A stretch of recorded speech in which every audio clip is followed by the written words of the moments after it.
Good morning. Welcome to Banter with Richie B Live.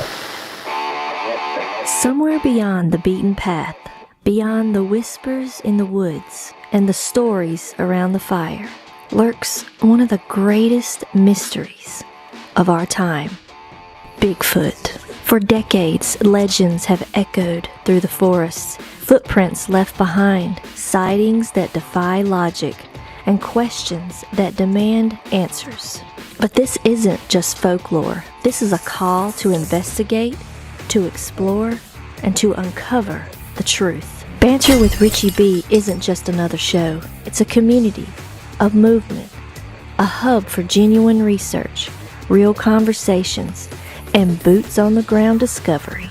Every episode dives deep into evidence, expert interviews, field investigations, and the drive to seek what others say is impossible. If you believe in asking questions, if you're ready to get your boots dirty, and if you think the unknown deserves more than just a passing glance, then follow Banter with Richie B. Stay informed, stay sharp, and maybe, just maybe, be the one who finds the truth hiding in the trees. I love you, baby Jack. I want you guys to keep climbing. I love you, Mama. Wojo's gonna get us out of here because that's what he does. That's right. Nice meeting you all. Thank you for being on air. And yes, we are all of the phone. Let's go.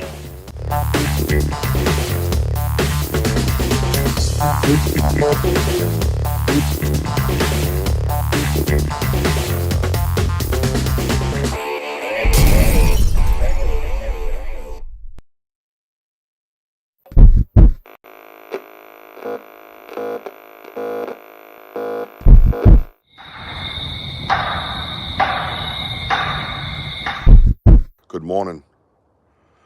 Welcome to Banter with Richie B Live. Near these huts, Yep. there is something going on here. Behind us after. The trees were fucking moving everywhere. Yeah, bro. Goosebumps.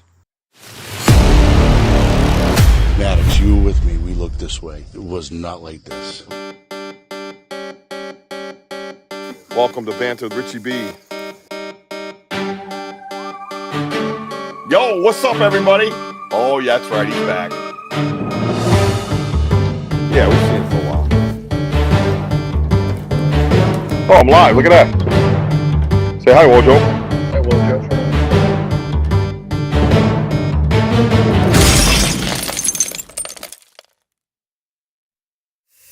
Coming soon on Banter with Richie B. Things are getting wild, weird, and wonderfully mysterious. Joining the show is the fearless adventurer himself, Jason Kinsey. He's a songwriter, author, and the mind behind the thrilling documentary series, Searching for Sasquatch. But this isn't just another episode. Jason is bringing a special announcement that fans will not want to miss. And if that wasn't enough, he's bringing on a special guest to help him make that announcement. Tune in to Banter with Richie B, streaming Saturday, August 16th on YouTube and all Banter with Richie B podcast platforms. You don't want to miss out on this epic adventure.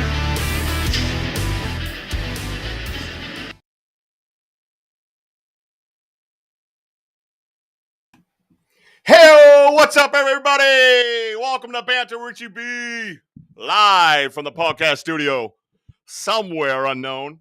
What is up, everybody? If you were just with us on our live, you got a special treat today. As usual, that place is lit. Love it, love it, love it, love it. We have a lot to get to tonight, man. We are doing the big evidence dump tonight. We're going to go over all kinds of any evidence I can get my hands on, we're going to go over it. And anything else I can find in the archives, we're going to pull it up, okay? There was one piece of evidence that I am not sharing yet. That is the ultimate world-changing historical recordings that we do have from the gift and share that you will see coming very soon. You have to understand, you have to be patient. Some things you have to kind of protect, right? You have to protect history. That's what we're doing. We're protecting history. We have history. History has absolutely been made at that gift and share, and we can prove it, and we will prove it. But over time, just give us time. We need We need a digital marker, all that stuff. We need some kind of a watermark. We need NDAs signed. Like, it's serious stuff, man. We don't want people just to get a hold of something like that, find it on the internet, record it, shit on it, right? Or try to say they had it or this or that. They were there and they know this and they know that. We don't want none of that crap, especially in the area that I'm in. There's a certain few people out there that like to say, hey, if they didn't find it, it ain't real, right? Well, we know it's real because you're on the live. You're on YouTube Live with us, man. You see what we see and you hear what we hear. I say it all the time. You've watched us put that recorder under that chair. You know that. Everything there is live, unedited, uncut, grainy, shitty, sometimes bullshit, reconnect. That's the way it's going to stay. If you can't handle that and you're looking for 4K edited stuff, see yourself out the door and go find yourself a production crew. Good luck with you. That's where I'm at. That's right, Jim. We are worldwide right now, not just on YouTube, not just on Facebook, but we're on Dark Realm TV. Dark Realm TV is on every Roku television worldwide, Amazon Fire Stick, worldwide, man. I did manage to muster up one guest tonight. I had a few softball friends, but I think once I told them that, the day came, they were like, yeah, I got something to do. Yeah, sure you do. You're sitting home right now watching me, and I know my boy PJ's out there right now. Mr. Lemieux's listening while he's at work. Hi, buddy. What's up, dude? He would have been on, but he was working, so he's got a valid excuse. The other two, I don't know about. I don't know. You're sus. That's what my 2-year-old say. Red is sus.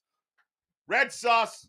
Let's get Wojo in here and say hello to everybody right away. Everybody hit that like button, please. Let's get some attention on this show.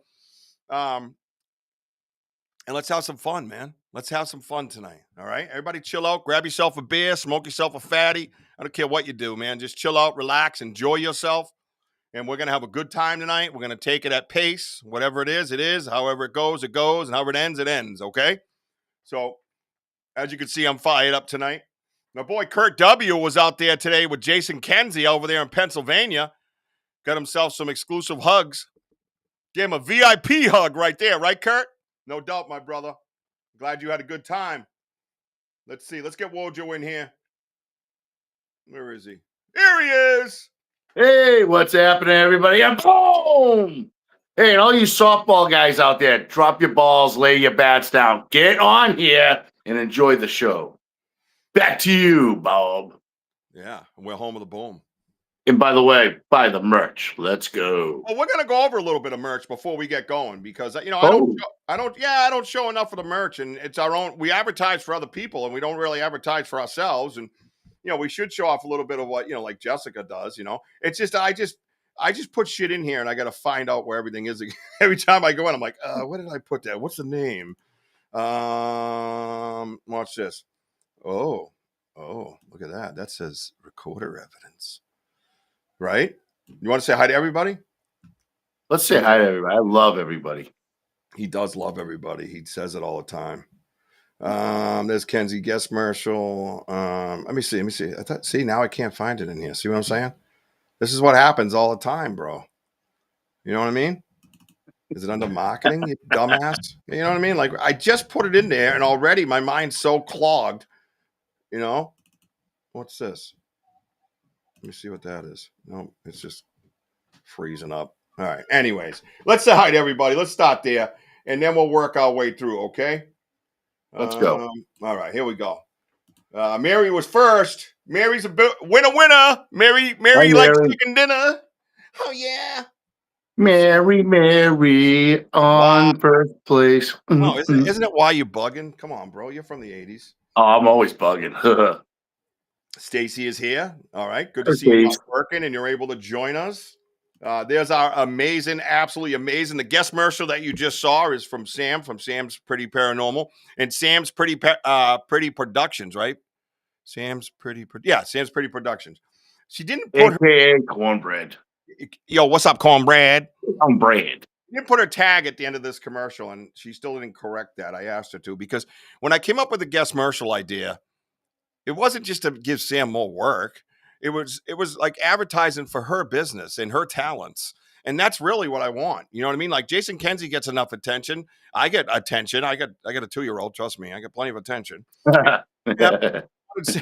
Sam, to put her stuff out there and then advertise it at the end. And she's a very humble person. So if you want anything made, she just did an amazing wedding video that's up on her YouTube page. Please go check it out. You need something made like that for yourself or whatever the case might be. You want to boost your podcast or your digital creations. Sam's the one to go to. All right. She'll charge you a fair price, and I don't take a cut yet. Yeah, Sam does incredible work, and I'll tell you, and great job for Richie to just grab her as our producer.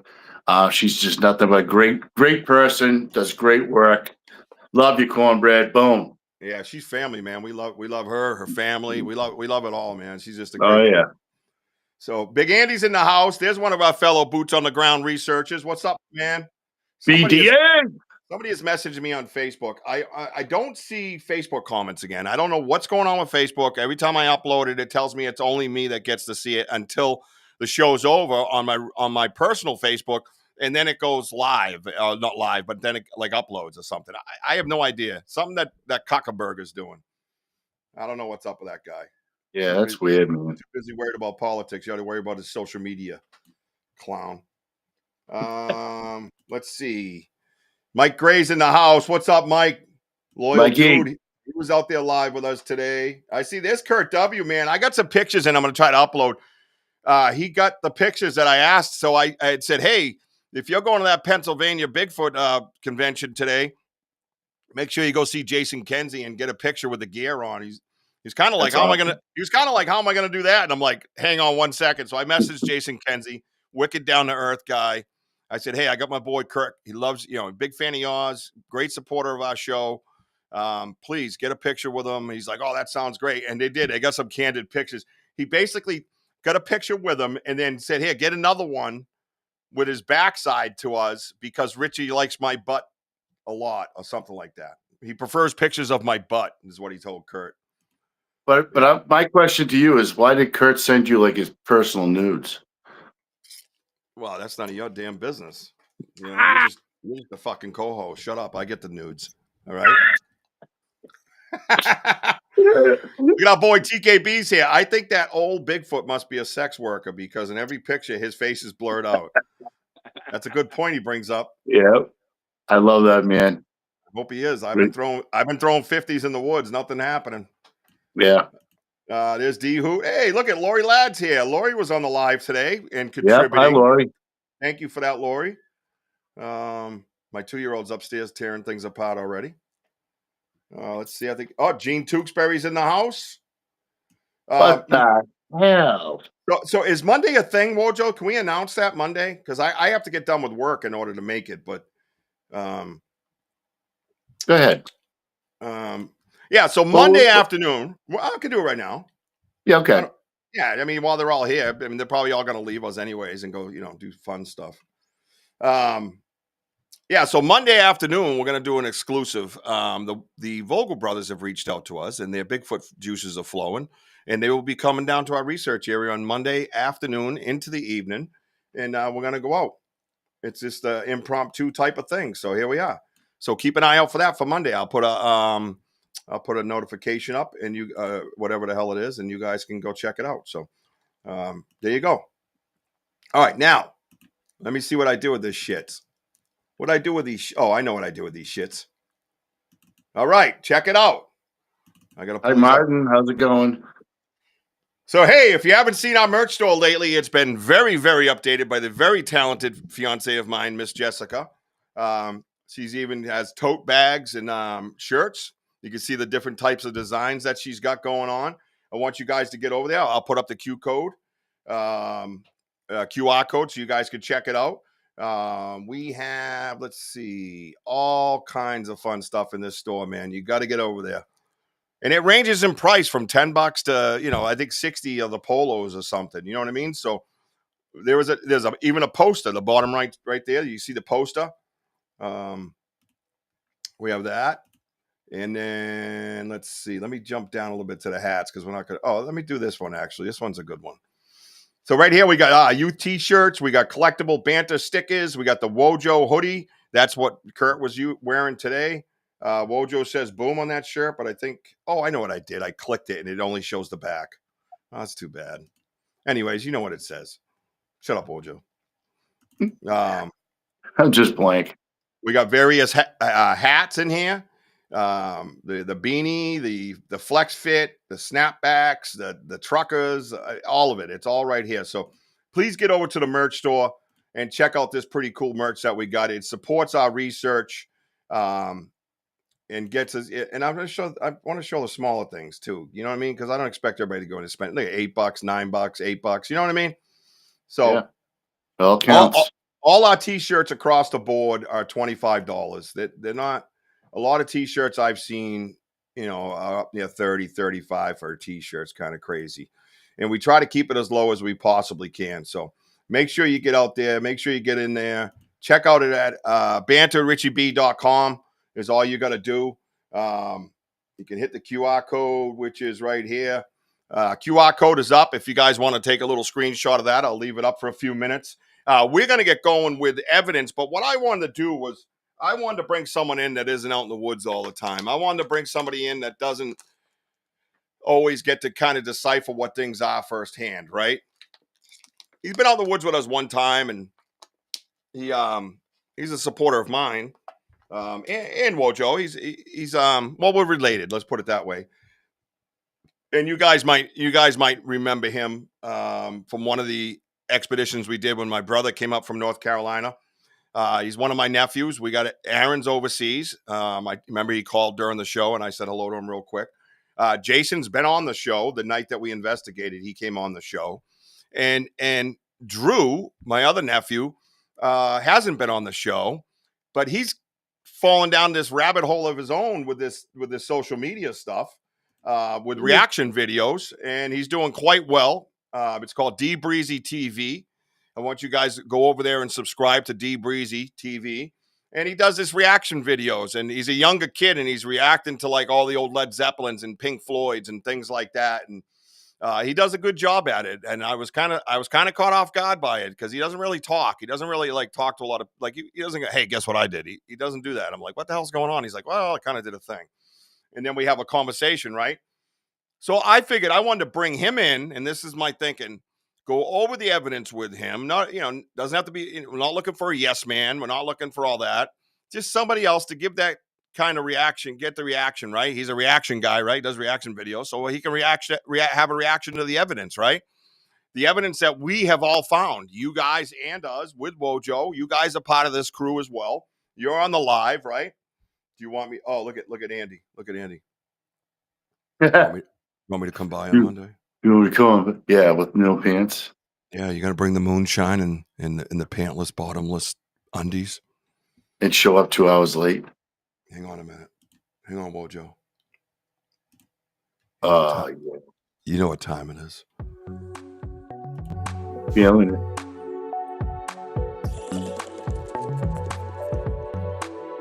Oh yeah, leave them pants at home and bring that moonshine, boy. We'll pretend we're looking for Bigfoot. But we won't be. Isn't that right, Wojo? Yeah. Yeah. What are you guys going on Monday? I'll come by. Bring my moonshine. Yeah, leave the door unlocked. Maybe a window if you really want to get freaky. Yeah. And sorry, I'm too. Well, go ahead, Rich. Leave that window open. Let Big Andy climb in. He might need some assistance because his knees are bad. Okay, well, that's enough of that. Yeah, of course. Why not? Hey, welcome, Western Ohio Bigfoot Research. Great to see you on here. Oh, yes, we're very serious Bigfoot researchers. Hello, new person. Yeah. Act normal, will you, Rich? Yeah, sorry about that. Yeah, back to Bigfoot. Nice. Andy ordered a new coffee mug. Thank you. Dennis is in the house. Dennis O. Hello, Mr. Dennis. Hello there, Daddy-O. Yep. Forest Rand. Western Ohio. There you are. Hey, guys, let's see what you got. Yeah, let's see what you got. All right. Deep pants. Here we go. Here we go. Is this where we turn and cough for the gym teacher? That was normal. Gym teachers used to do that all the time, right? Yeah. Okay, it wasn't just me. I was just checking. So, Michelle Wilfong is here. Hello, Michelle. Hello, Michelle.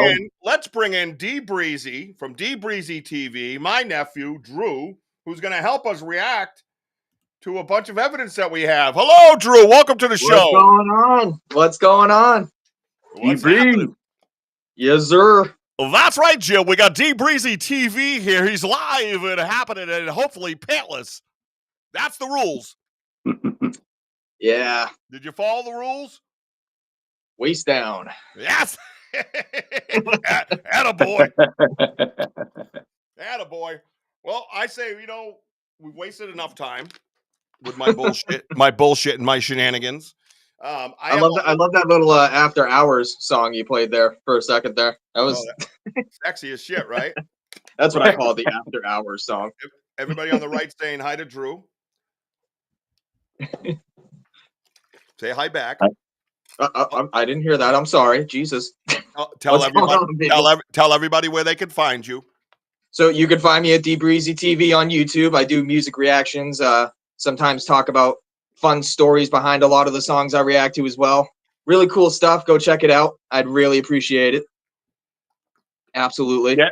Drew, I'll tell you, I was very impressed. I watched your videos, man. I'll tell you, what you pick out is just, it gives me goosebumps, just like the Led Zeppelins and, everybody that you throw on there. I'll tell you, guys, you got to go listen to his stuff because he picks some good stuff. I love the breakdown, Actually, you have Sam already just subscribed to you, so that's great. Thank you, Sam. Yeah, absolutely. D-Hoot's in the house. Tim Vogel is here. We were just talking about you, Tim. Something about a special Monday. We're all going to hug in the woods. That's all I know. That's all I was told. Yes, sir. Look at all the YouTube. The Facebook is what is wrong with Facebook? It's so stupid. Yeah.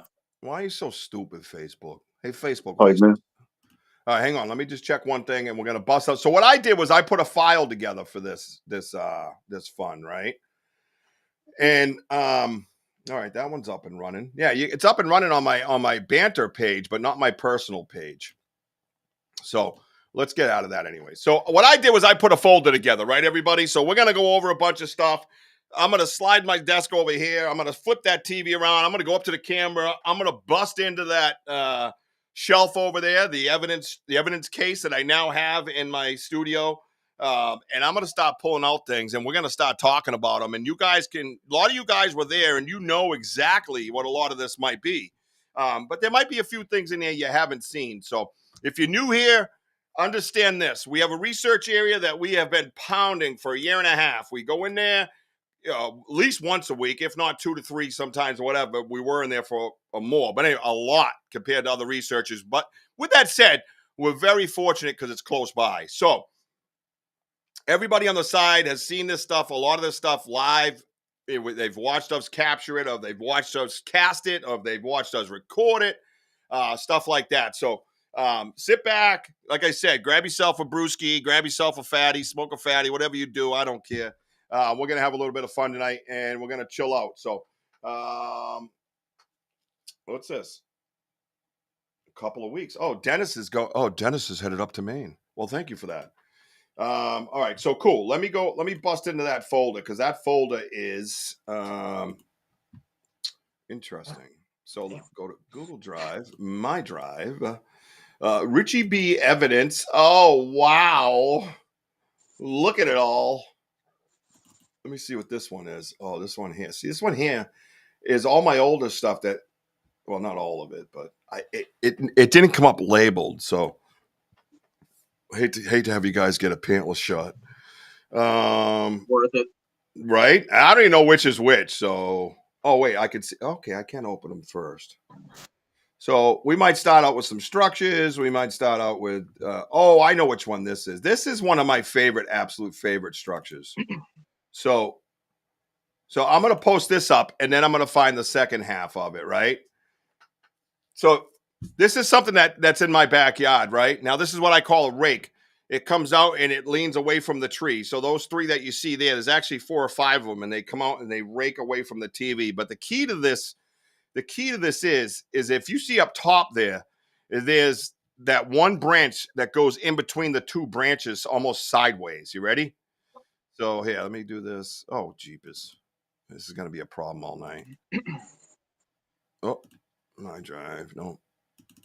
Right. This guy. And then this. All right, so here's the picture of it away. See the picture of it away? See how I call them a rake because they look like you're raking the yard, right? All right.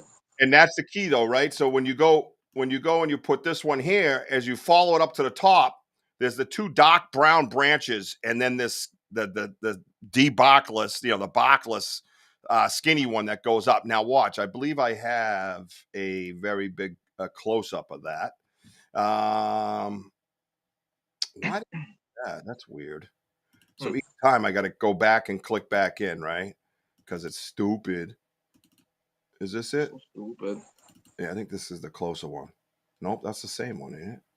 Yeah, hang on. These aren't labeled. Son of a bitch. Way to come out firing, Rich. All right. Jeez. Yeah, shut up. Rookie. Oh, here we go. So here it is. This is it up top. Look at. So you have this here. I'm gonna start from here. This is in my backyard. I found this many years ago. It was funny because I didn't really go up to it. I just watched the way it was like no bark, everything else leaning up against the trees. I knew they're not connected to the ground. These are all like branches from wherever. Yeah. And I was like, oh, okay. And then I walked up to it and I started staring at where the top went. Right. And you see where that goes. And then look at this guy. Look where it ends up. See that little thing in between? Yeah. See how it goes? These two brown ones come straight out from that pine tree, and this one goes up in between them. And that's what, and Wojo was there. That's what caught my eye, right? Yeah, right. I don't see Mother Nature doing that. And that was one of the things that caught my eye. I'm like, that just doesn't make sense. You know what I mean? Huh. Yeah, it just didn't make sense. Yeah. So just to recap, like I said, you go up there and then you get here and then you get close and you're like, what in the hell? How did that branch get there? How does that go in between there, man? But Rich, when you look when it goes in between, yes. It also kind of goes underneath the other branch to the right of it. Up higher, right? Up top, higher, yeah. Yeah. So and this is one of the reasons why I was so big on structures. And I tried to explain to people, and people would be like, oh, that's not scientific, all this stuff. But then, there is such thing as logic, right? There's such thing as logic. And mind you, right, if you're looking at this, let's recap here. Look at the bend in it. Look how it starts off to the left of the tree. Yeah, right. It cuts hard right in between those, right? So everybody who's watching, hit that like button, please. Anybody, hit like button, reaction buttons, whatever you got available to you. Let's see if we can get this thing flowing and rolling, man. So that's number one. That's what I'm starting with there with the structures. I'll go back to that folder in a minute. That folder, like I said, is unlabeled, and I would have had to go through every effing thing in order to get it there. So we're gonna jump over. We're gonna pull up some stuff here. Let's go right with some snow prints. So this is now notice the names at the bottom of this, right? These are screenshots off my YouTube channel, right? No games, no nothing, live, uncut, unedited, right? Whistle red blow. What does that mean? I'm right there with you. Did I miss something? Does anybody know what that means when they put this stuff up here? Whistle red blow. Is that explaining the emojis formula? Yeah, I think that's like, sometimes you can kind of like type out what you want in the emoji, like for the emoji to be, and sometimes you can't do that. That's my guess. That's weird because Mike Gray just told me to blow it out my ass, is what he just said. Thanks, Mike. And D Hoot's right there with him. Blow it out your ass, Richie. Yeah, right. Not the greatest start, but what are we gonna do? Start with a finale? So this is what, if you guys remember on the episodes when we were out there in the snow and we went out there purposely knowing that there was a lot of activity and wanted to find snow prints. Wojo and I were out here and these are the things that we were finding. And this is all the same day. You can probably see the same comments from the same people. These are prints in the snow. And this is right around the time. I don't think it was exact time. I think it was close to that time. You can see Elder and Ghost Girl, Sparky, D Hoot, everybody right there. So it's all live and happening. It was in February. Yeah, it was right near it wasn't too far away from finding the ice track, right? Right. I think we did find the ice track the same day. I thought it was that day. That's what I was trying to say. Yeah, I was thinking it was the same day.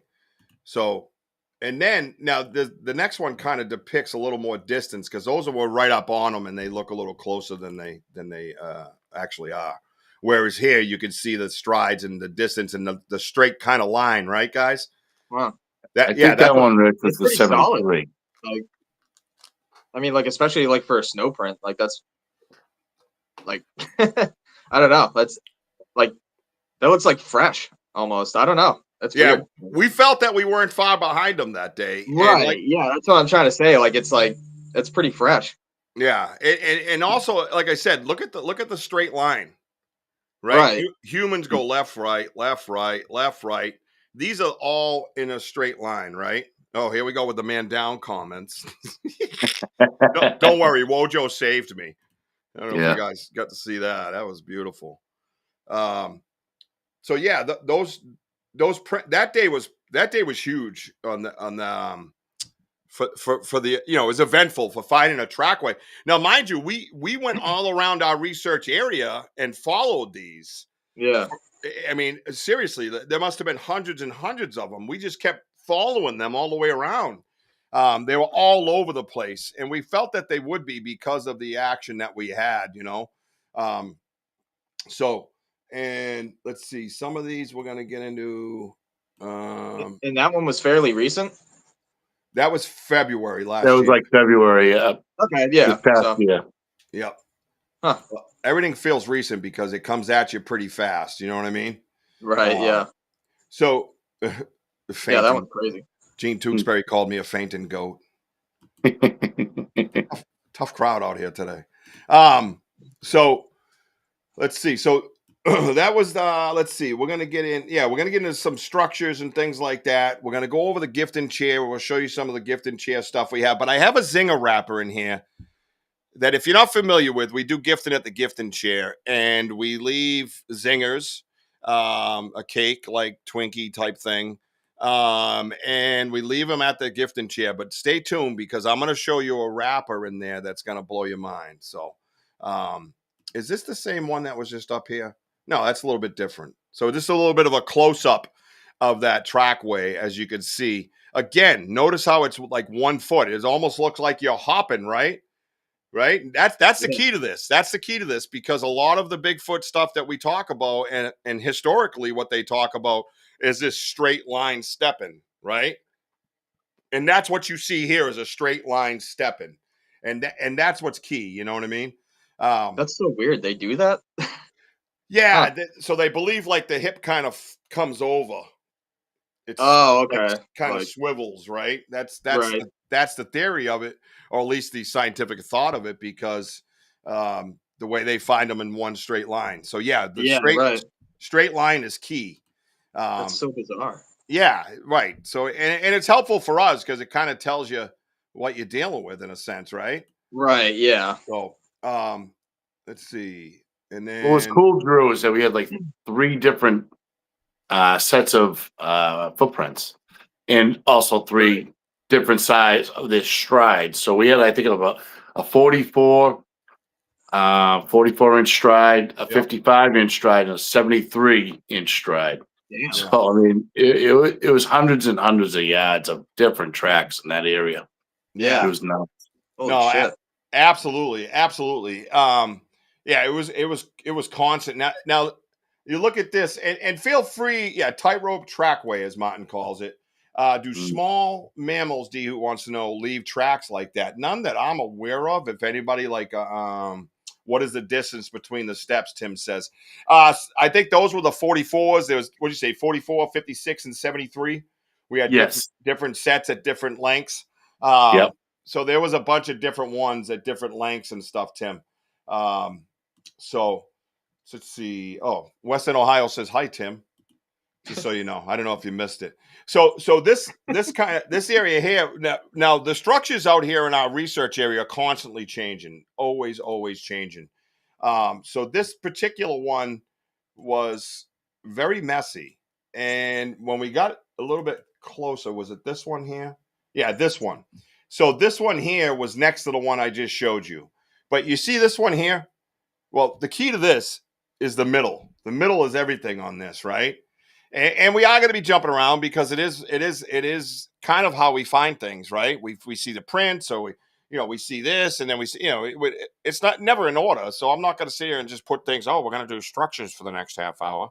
I don't want to do it. That's just my decision in that sense.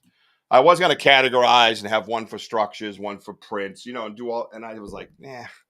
I didn't want to do all that because it's not how we find them. It's not how we all find them together, and it's just not like that. So that structure there that you're looking at right now, here is the middle of that structure. Take that in. Take that. Look at that thing. The fuck? Yeah. Bro, that thing was a lock. I mean, you try to separate that shit was incredible. Yeah. No way. Nope. What you the couldn't. hell? Yeah, you need, and a lot of times you have these structures out there that you can go, okay, that's the first one, that's the second one. You can kind of, I guess, hypotheses wise, like an educated type, because you're out there enough, and decide on where and when and how and all that stuff. But this one here was just completely bizarre. It was it's all wrapped up. Like correct. That's God. You That can is almost weird. some of them you could see the bends in, how like the one in the very middle, that little thin gray one. Yeah, right. Yeah, it's like kind of bent.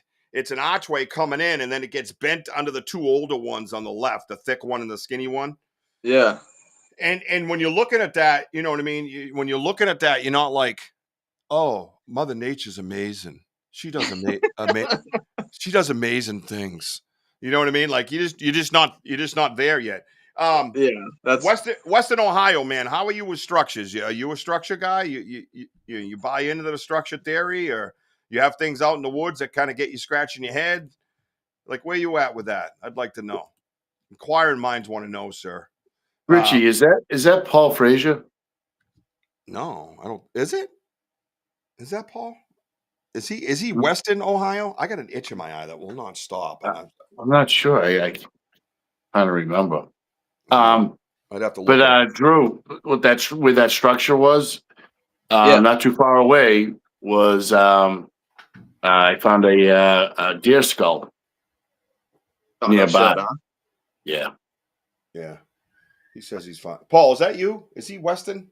Yeah, like Ohio? what is like that's so crazy though. It's like what is the point gotcha. of that It's Paul. structure though? It's like I mean for it to be like weaved together like that, like a freaking basket, like Well, that's that's what's funny is a lot of the talk is about the structures, like what are they for?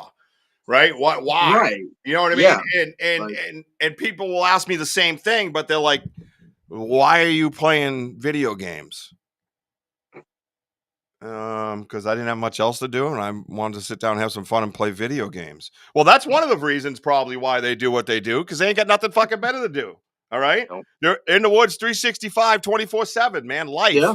Yeah. That's their thing. That could be one thing, but we believe that there's also other things that are reasonable and make sense as far as survival goes, like the college, for instance. We believe there's deer traps. We believe there's different types of things that they use for hunting. To get game. And we know that because we walk these game trails, and then the game trails are different. And I had it firsthand happen to me at my on my property, on my game trail that walks right up to my fence. And I had a trail camera out there, and I was flanked while getting an SD card one time where I had to put my hands up and walk backwards. I've had to do it a couple of times, but this particular time it was just two of them moving around me. I knew they were there. I could hear the crunching. And I was talking to them and everything else, just trying to get back to my house to live. And at that time, I was very scared and nervous of them. And I scurried out of there. And the next day, I went back to put an SD card in, and the game trail had fresh saplings snapped, broken off, all piled up on the game trail, and thorns all on top of the saplings. And I had to walk around my game trail now. Now my game trail was redirected. It's still that same way. That hasn't changed. I never touched it. But I realized when I walked around, all of a sudden, when I took that right to go around the pile that they made, I was behind my game trail. I wasn't able just to walk right up to it. So anything that was going to be on that thing, they had to really make an effort to be on my camera. And I was like, son of a bitch. And that's one of the first things that hit me, that the intellect that I'm dealing with, the intelligence, Yeah, it was pretty wild. What's up, Benno? Hey, Benno. Let's see. Yeah, like D Hoot says, I think it's communication signs and symbols. Yeah, I mean, nearby this that picture you saw, Drew, is not too far away. We had Tim and Eric Vogel with us, and not too far from there was a coned area. So Richie walked them through where all these structures are kind of coning off where the deer are being diverted into this area, Right. and just to hunt. It's just pretty fascinating. Yeah. What they do out there. Well, and that's it. And that'll bring us to the bones section of the show where we discuss shattered bones that are just absolutely shattered with power and the bone marrow sucked out of them. So you could imagine if they're changing the direction of these trails and they have an ambush hut or something and they take their forearms and they snap a deer's legs, they pick the deer up and they walk away. That's it. It's over for the deer. The deer has no that'd be pretty defense. easy for them to do. I mean, Yeah, very easy for them to do. Yeah, like, yep, 100%. absolutely. And Dihu definitely. And this is my point. I'm not saying one thing is what they do. I'm saying all of it is what they do. Yeah. I believe there's time to kill. I believe that is definitely there. I believe there is lessons being taught from the elders to the juveniles to the little ones. I believe they're teaching them in these areas.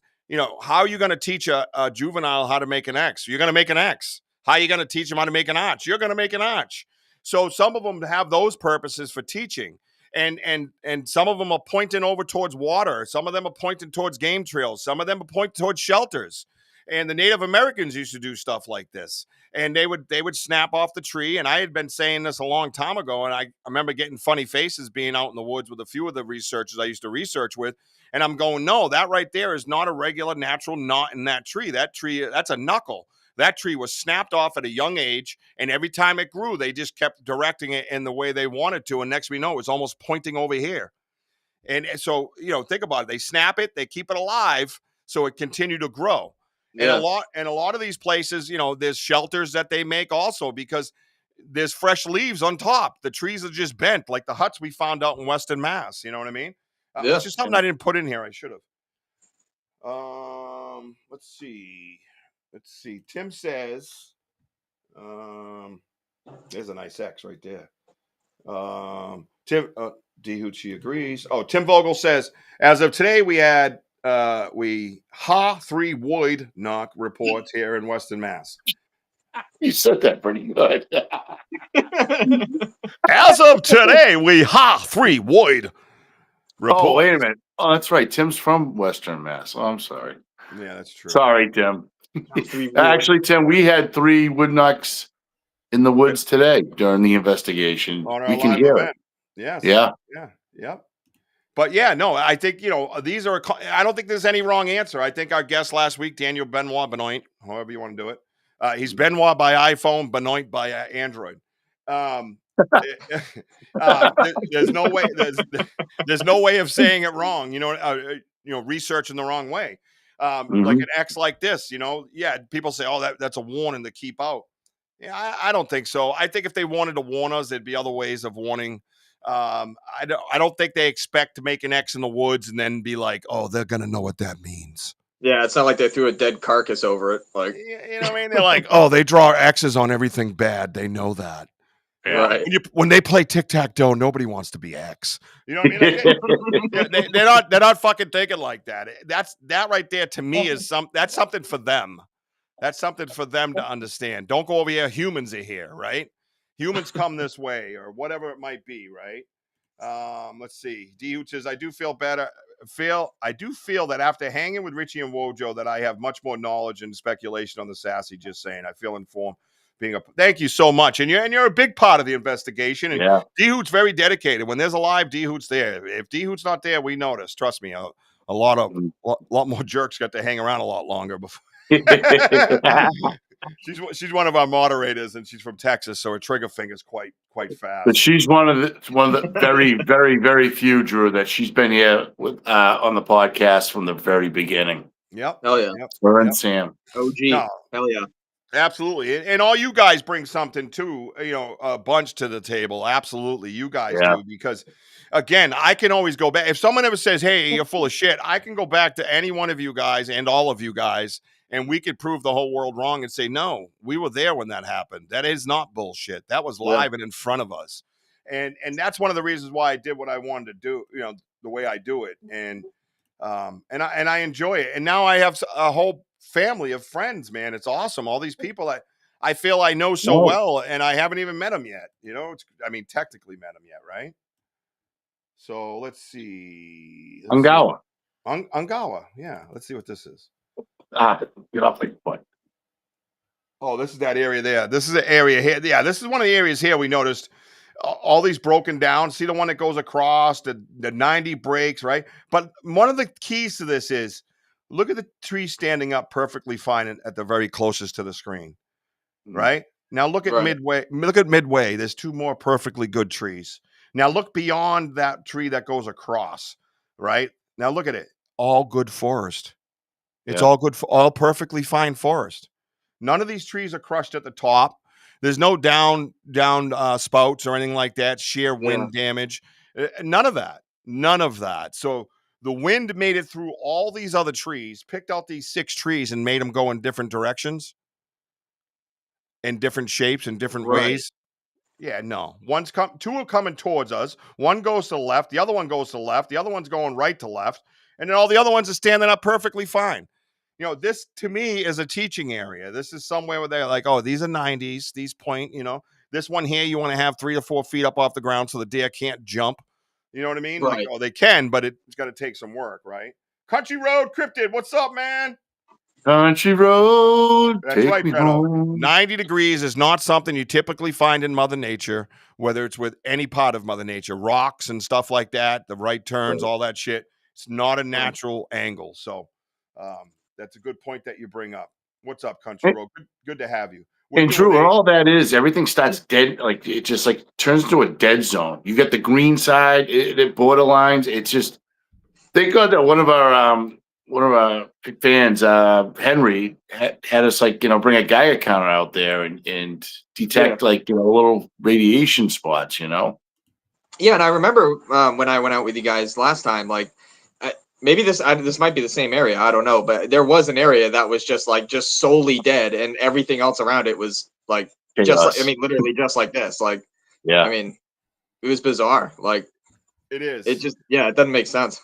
No, it's like Jurassic Park. Yeah, and the college and the college and the university and all that stuff it's exactly what that is. The area within the college, and even Tim Vogel, again, a guy wasn't big on structures and starting to understand a little bit more rock crazy thinking, walked up to the college and just kind of stood there looking around like, yeah, this ain't right. You know what I mean? Right. This is a guy, wilderness. I don't want to speak for him, but his accolades and his history speaks for himself. I mean, he's a wilderness guide, had a wilderness company with his brother for many years. He's a park ranger of a 1,300 acre park. I mean, he's outside in the wilderness all the freaking time, man. Right. And he was one of the guys that said, Mother Nature does crazy things, and to have him look at the college and be like, wow, that was huge for us as researchers. That was huge because of the knowledge that he holds. Very important to get him there. It was very important to get both Vogel brothers to stand at the college and get their opinions and their professional opinion, not just an opinion, but someone that's been in the woods most of their lives, was huge. So, let's see. Dennis says, show him the wall. I don't know if I have the wall in here. I'll look. I can find it though.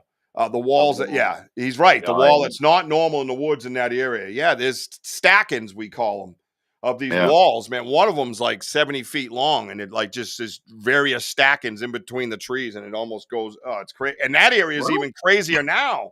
Yeah, it's like I think it's expanding, Rich. Yeah, that area's got all kinds of X's and 90s and things ripped out, and that area has been pretty crazy, man. It's advanced. Let's put it that way.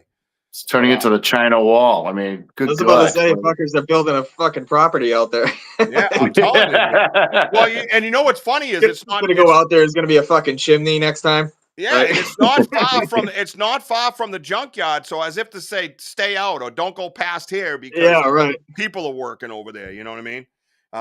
Rich too. You have the X because you have that big X on the other side where the junkyard is. Yes. You have the X, and then behind is this big wall of branches.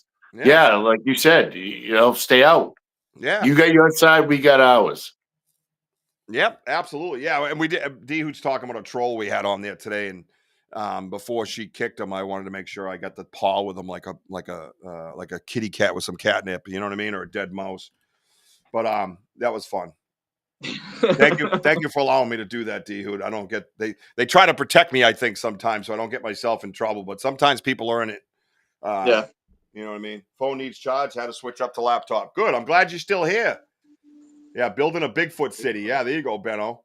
Yeah, exactly. So again, jumping around a little bit. We're not going to stay totally on structures all the time. Oh, here we go. This might be what you're referring to, Benno. Not Benno, Deno. Is it Deno, Denny, or Dennis? Oh. We got Theo and Dio. Yeah, he's got me all confused. Now, this is a boots on the ground researcher, Denny O'Donnell. Great dude, man. I'm so happy he's part of the family. I miss you, bro. Yeah, I wish we got to hang out more. And he's a little ways away from us, but in the same state. But this is one of the things that we found here. Now look at that's kind of a stack, and it's elevated, 5-6 feet off the ground. Yeah, that's fucked. What is right? Right. Why? I keep asking that question. Like, why? As you heard our non-researcher say very eloquently, that's fucked. That's right, Jim. That is fucked beyond belief. Yeah. Well, I gotta tell you, boy, we got a shalaba baba ding dong. Yeah, Denny couldn't sit still. He's like, look at that, look at that, look at that. I'm like, I know. it's just mind blowing what you see out there. That's why I wish everyone hop in a bus and just come out with us. It's just incredible. I do not wish that. I do not wish that. That's Wojo's wish, not mine. Stay home. Just look through the phone. Thank you. Thank you. I know that.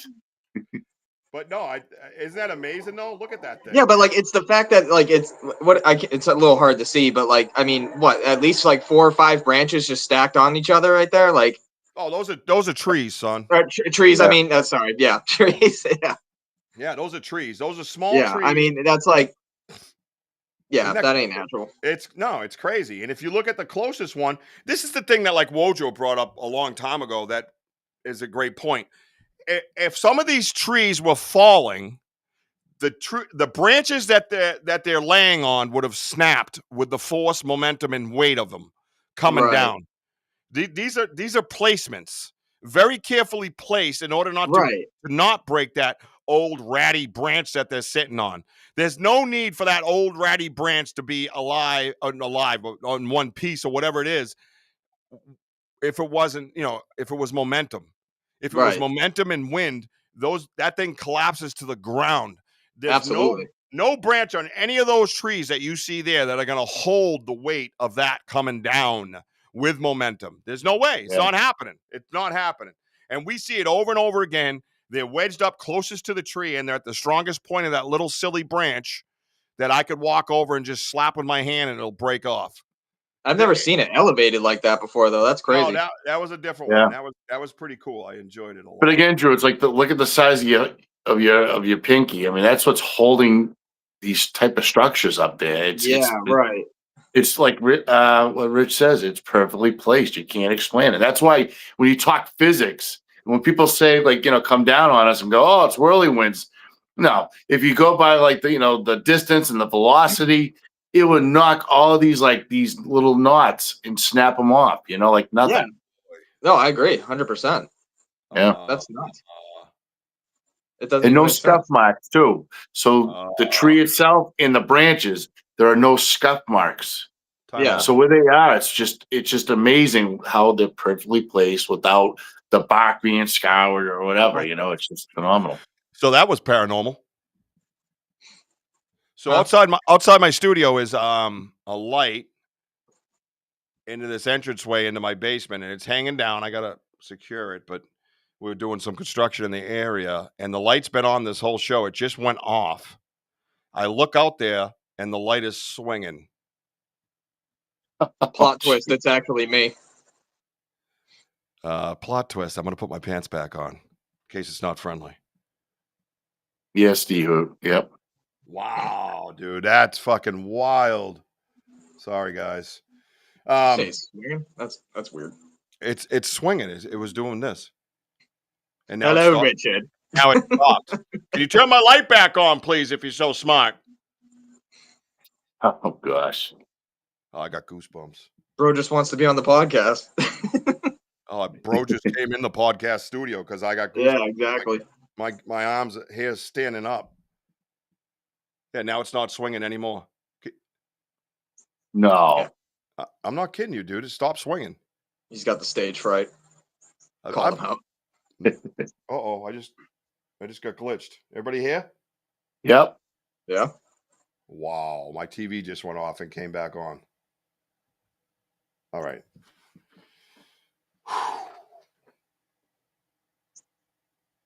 Yeah, it's not moving anymore. It's fucking Bigfoot.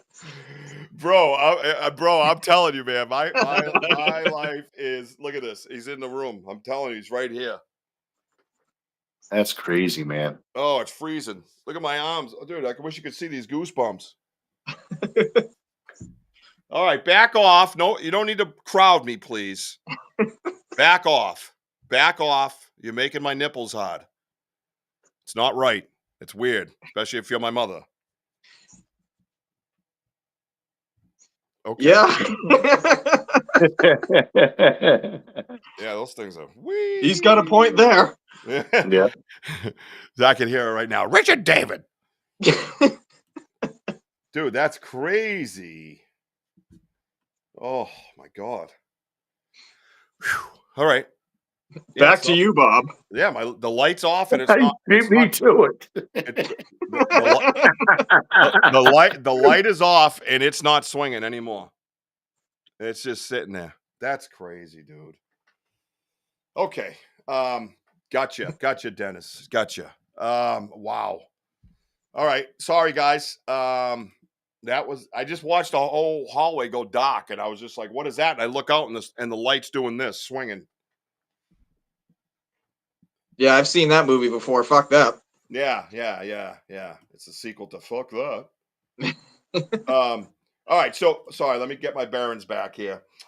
People walk right past things like that, assuming it's wind damage. Yeah, and it's sad. You know what I mean? Because if you take the time and actually, why not? What does it matter? Go out and look. I'm with you, Denny.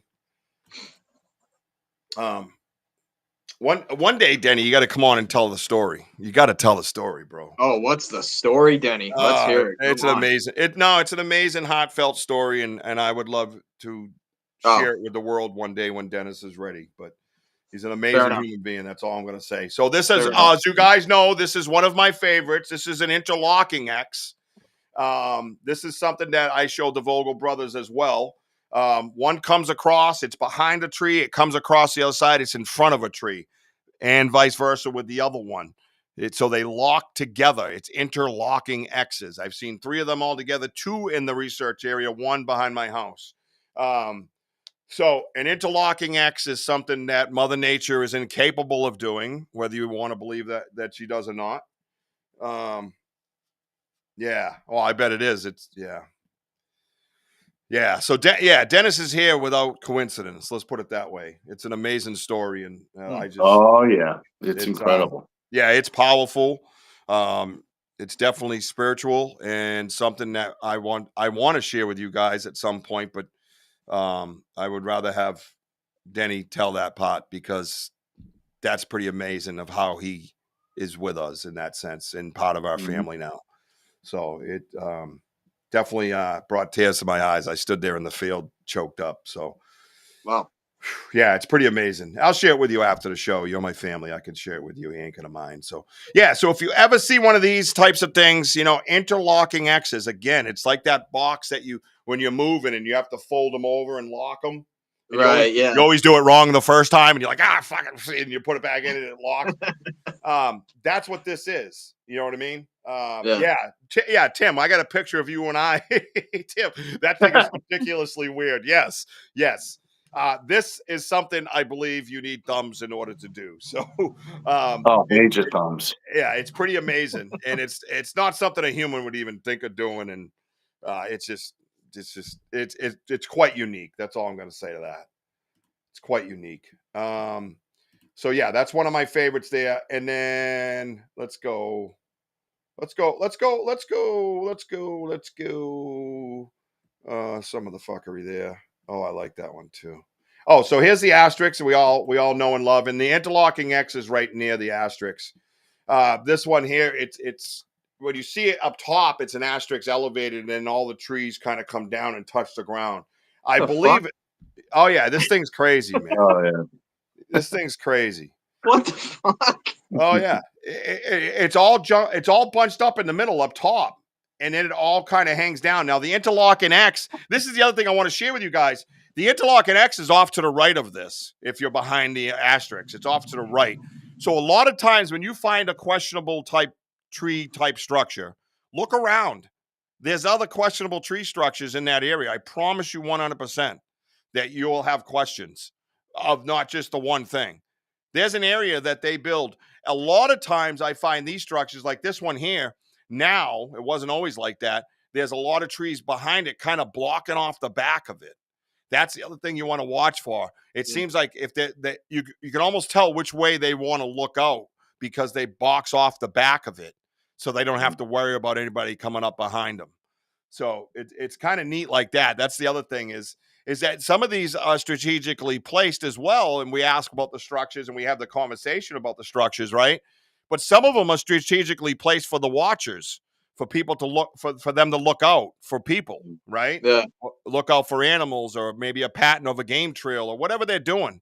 The watchers are kind of a known thing. Yeah, like a dome type of setup, Ben. Oh, yeah. Yep.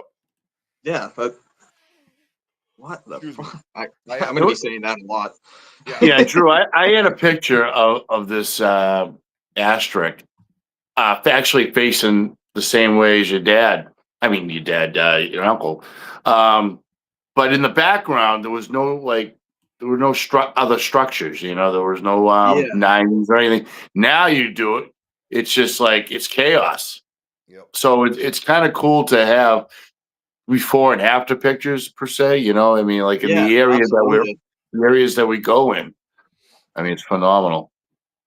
Yeah, and this is another thing area here.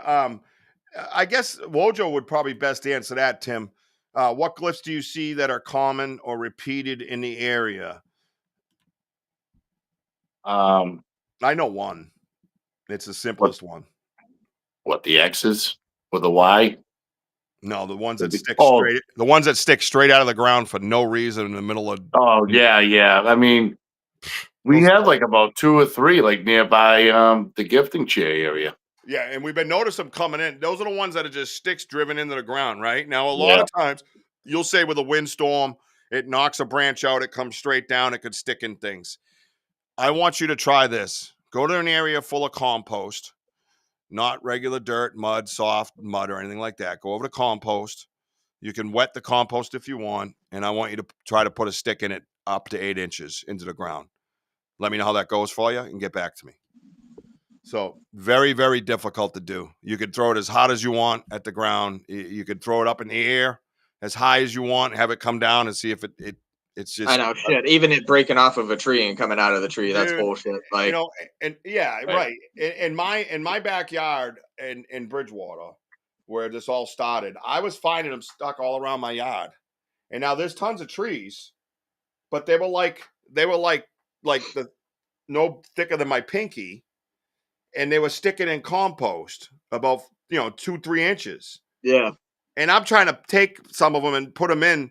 Like I started doing experiments where I'm trying to put them in the ground, and I couldn't get them in the ground. You know what I mean? Like, Yeah. it just didn't make sense. You know what I mean? So, would be their only real threat. Yeah, I think humans would be their only real threat. Definitely in our area, we don't have a lot of big predators. You're not going to find big bear and stuff like that around here that would fight a Bigfoot. But would they have tribal wars, I wonder? Bigfoot clans for resources? I don't know, because in some of that I've heard in the past, the clan wars, all that stupid stuff. And, I say stupid because people talk about it like it's something and almost they want to promote it and keep that evil Bigfoot thought and theory going, right? Because what gets the most views on YouTube? The scary stuff, right? Yeah. When I come here and tell you that we dedicate tobacco that's blessed by the elders out in California, elder medicine, bear claw and stuff. And we do a dedication prayer and things like people don't want to hear that shit.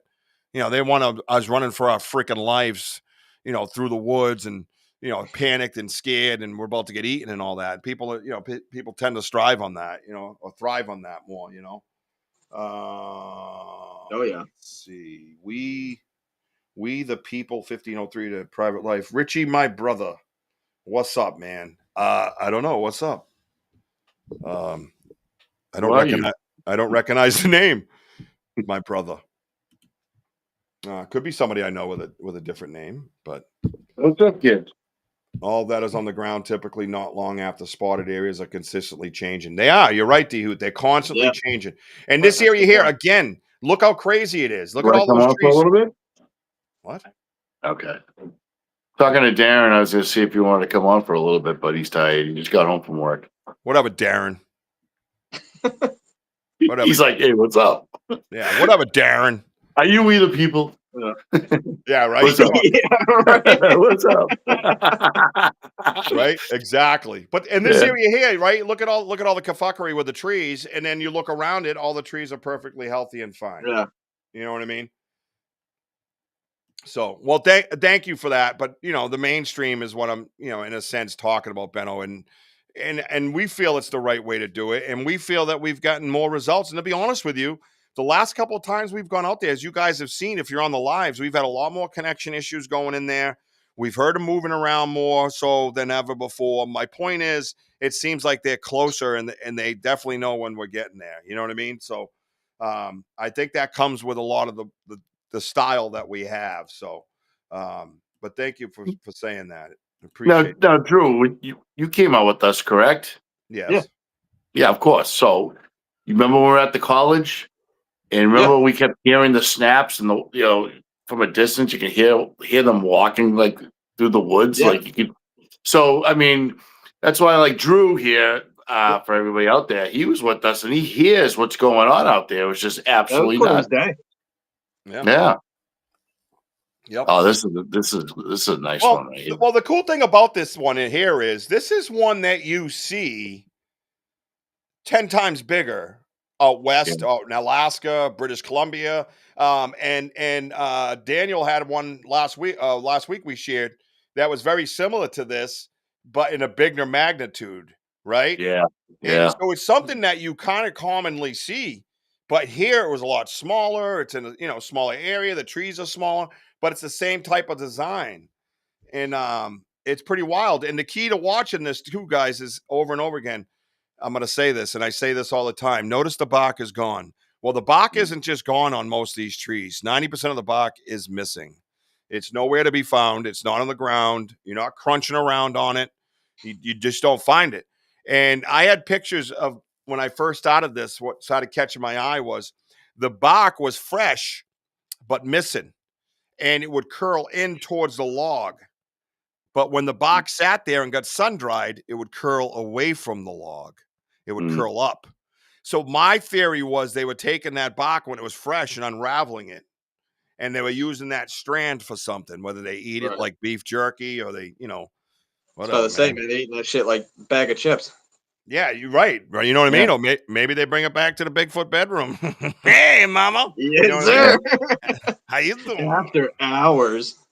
Yeah, after Bigfoot hours. But we have found like big pieces of bark that are like kind of like this, dried up, perfectly placed, on a glyph.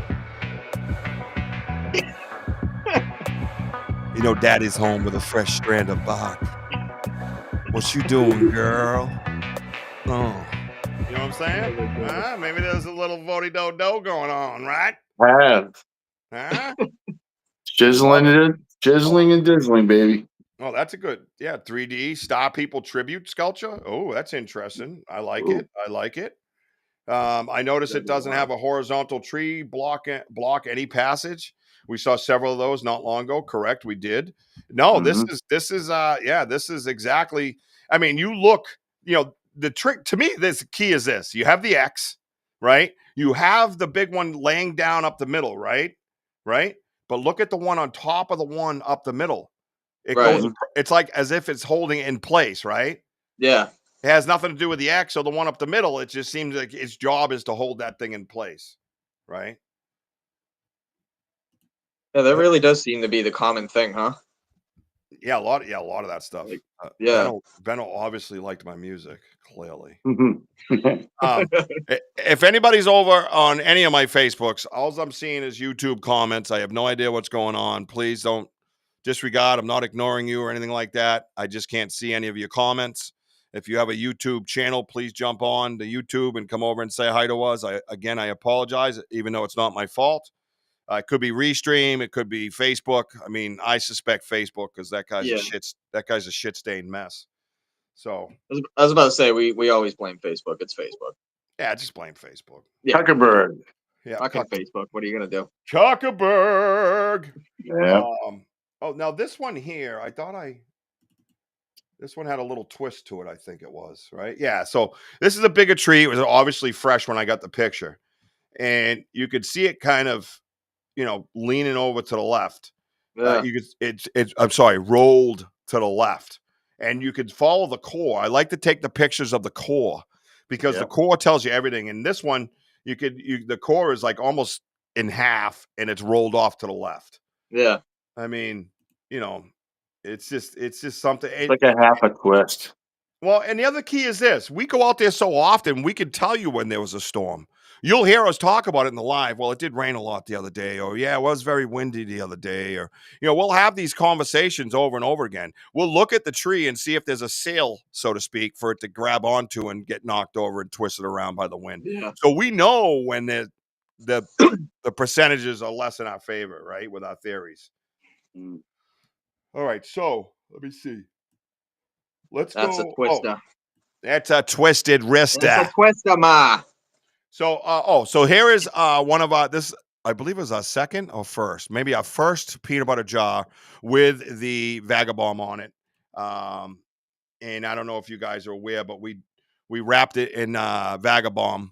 And I think that was a Tim Vogel and Wojo thing, right? Yeah, Tim Vogel recommended to apply like some sort of Vaseline or whatever, and I had bag bomb on me, so he just said just apply it, and that they leave like fingerprints with the film on there. You can catch some digits for possible hair. Well, this is our first attempt, and look what we got. And it was just incredible. That's a really good idea. But then after that, Drew, they caught on. And it's like perfectly clean in the outside. I'll tell you, they are smart, man. Smart. Yep. Yeah. And that's and that's the key to this too. And I'm going to get into that a little bit about the peanut butter jars, the evolution of the peanut butter. And now we're seeing a different pattern. Do you know what the pattern is, Wojo? They're not taking off the wrapper. The wrappers are staying on. Yeah. We don't know why. I think they figured it out that we can't see. They probably sit there watching us holding it up to the sun, looking for fingerprints. Right. And now what they know with that wrapper on, they have a less chance of us seeing a fingerprint. Seriously. Oh. Bigfoot. It's just crazy, man. I love it. Oh, Benno. They're just sitting around the corner like, look at these fucking guys. Oh, yeah, they're idiots, right? Benno says, are those Bigfoot pubes?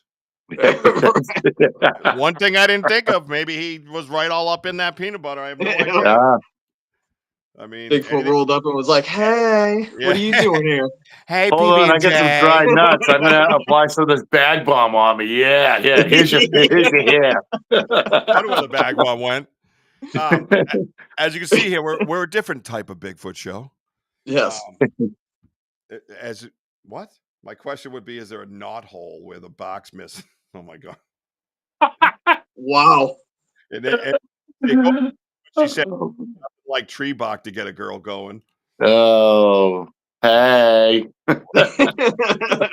Hey, girl, hey. White to me, not sure of the color or curl. It was like a tannish with white in it. It's coarse, and yes, I still have the hair. But it was it was stuck to the peanut butter jar. So, I don't see too many deer running up there. And some of these were pretty long. They're too long for deer here. Let's see. Y'all got my night. Oh, over here cracking up at y'all. Oh boy. Good thing she's just as crazy as me. Yes. Sorry. We do recommend always wearing headphones when on our show so the rest of the family can't hear us. Okay. Sorry, bag bomb used on cow's udders back in the day. What are you sorry for? What did you do to it that you have to apologize? What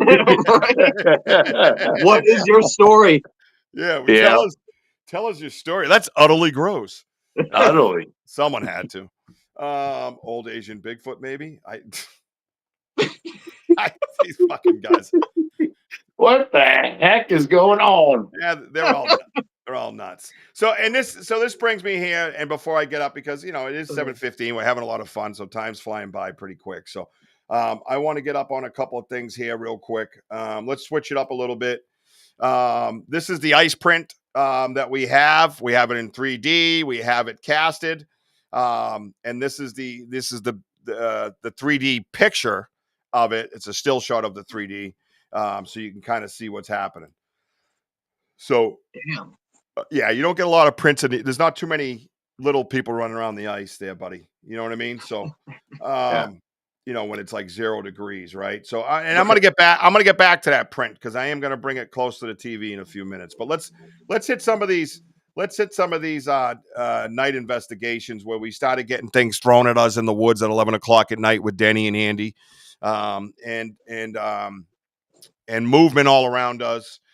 This cursor in the middle, if you have an IR or a FLIR or something, you know that it's very vital. It goes right at the target. If it's close, the stronger the target, the more adamant it becomes, right? Well, if you look beyond this little green yellowish cursor, you'll see behind it there's some kind of an outline. There's some kind of a figure there. And we had seen that, and we knew, we heard things. So we didn't just aim the FLIR into the woods for the fuck of it. We heard noises moving. We heard movement in the woods in the pitch black at night, 11 o'clock, out by the Farley.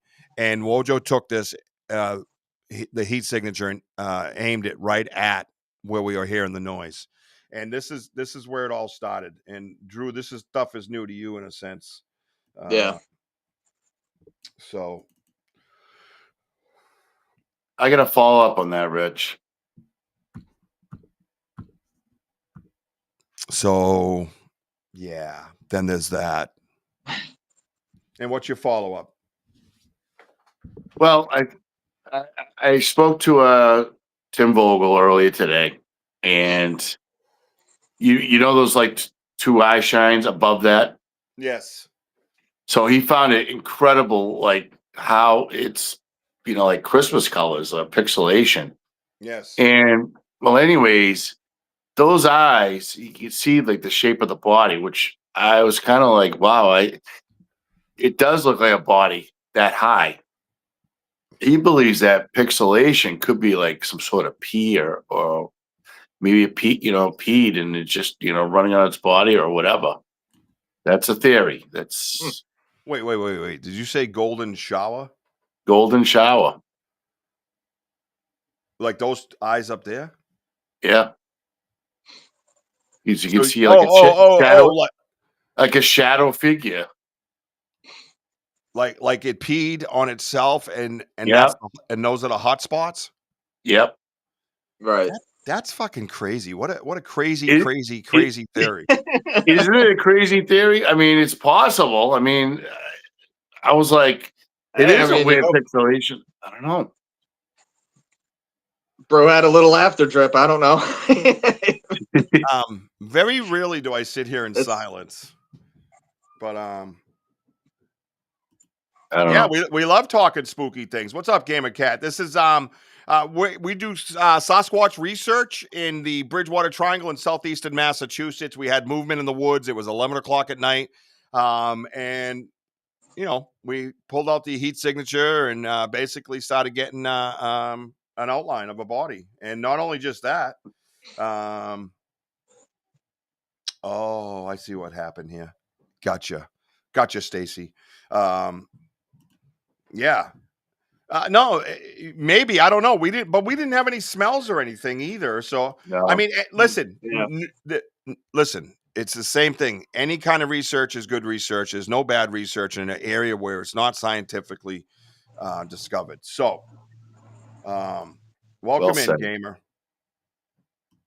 So anything is possible. That's the key to this. That's the crazy part, right? So we go back.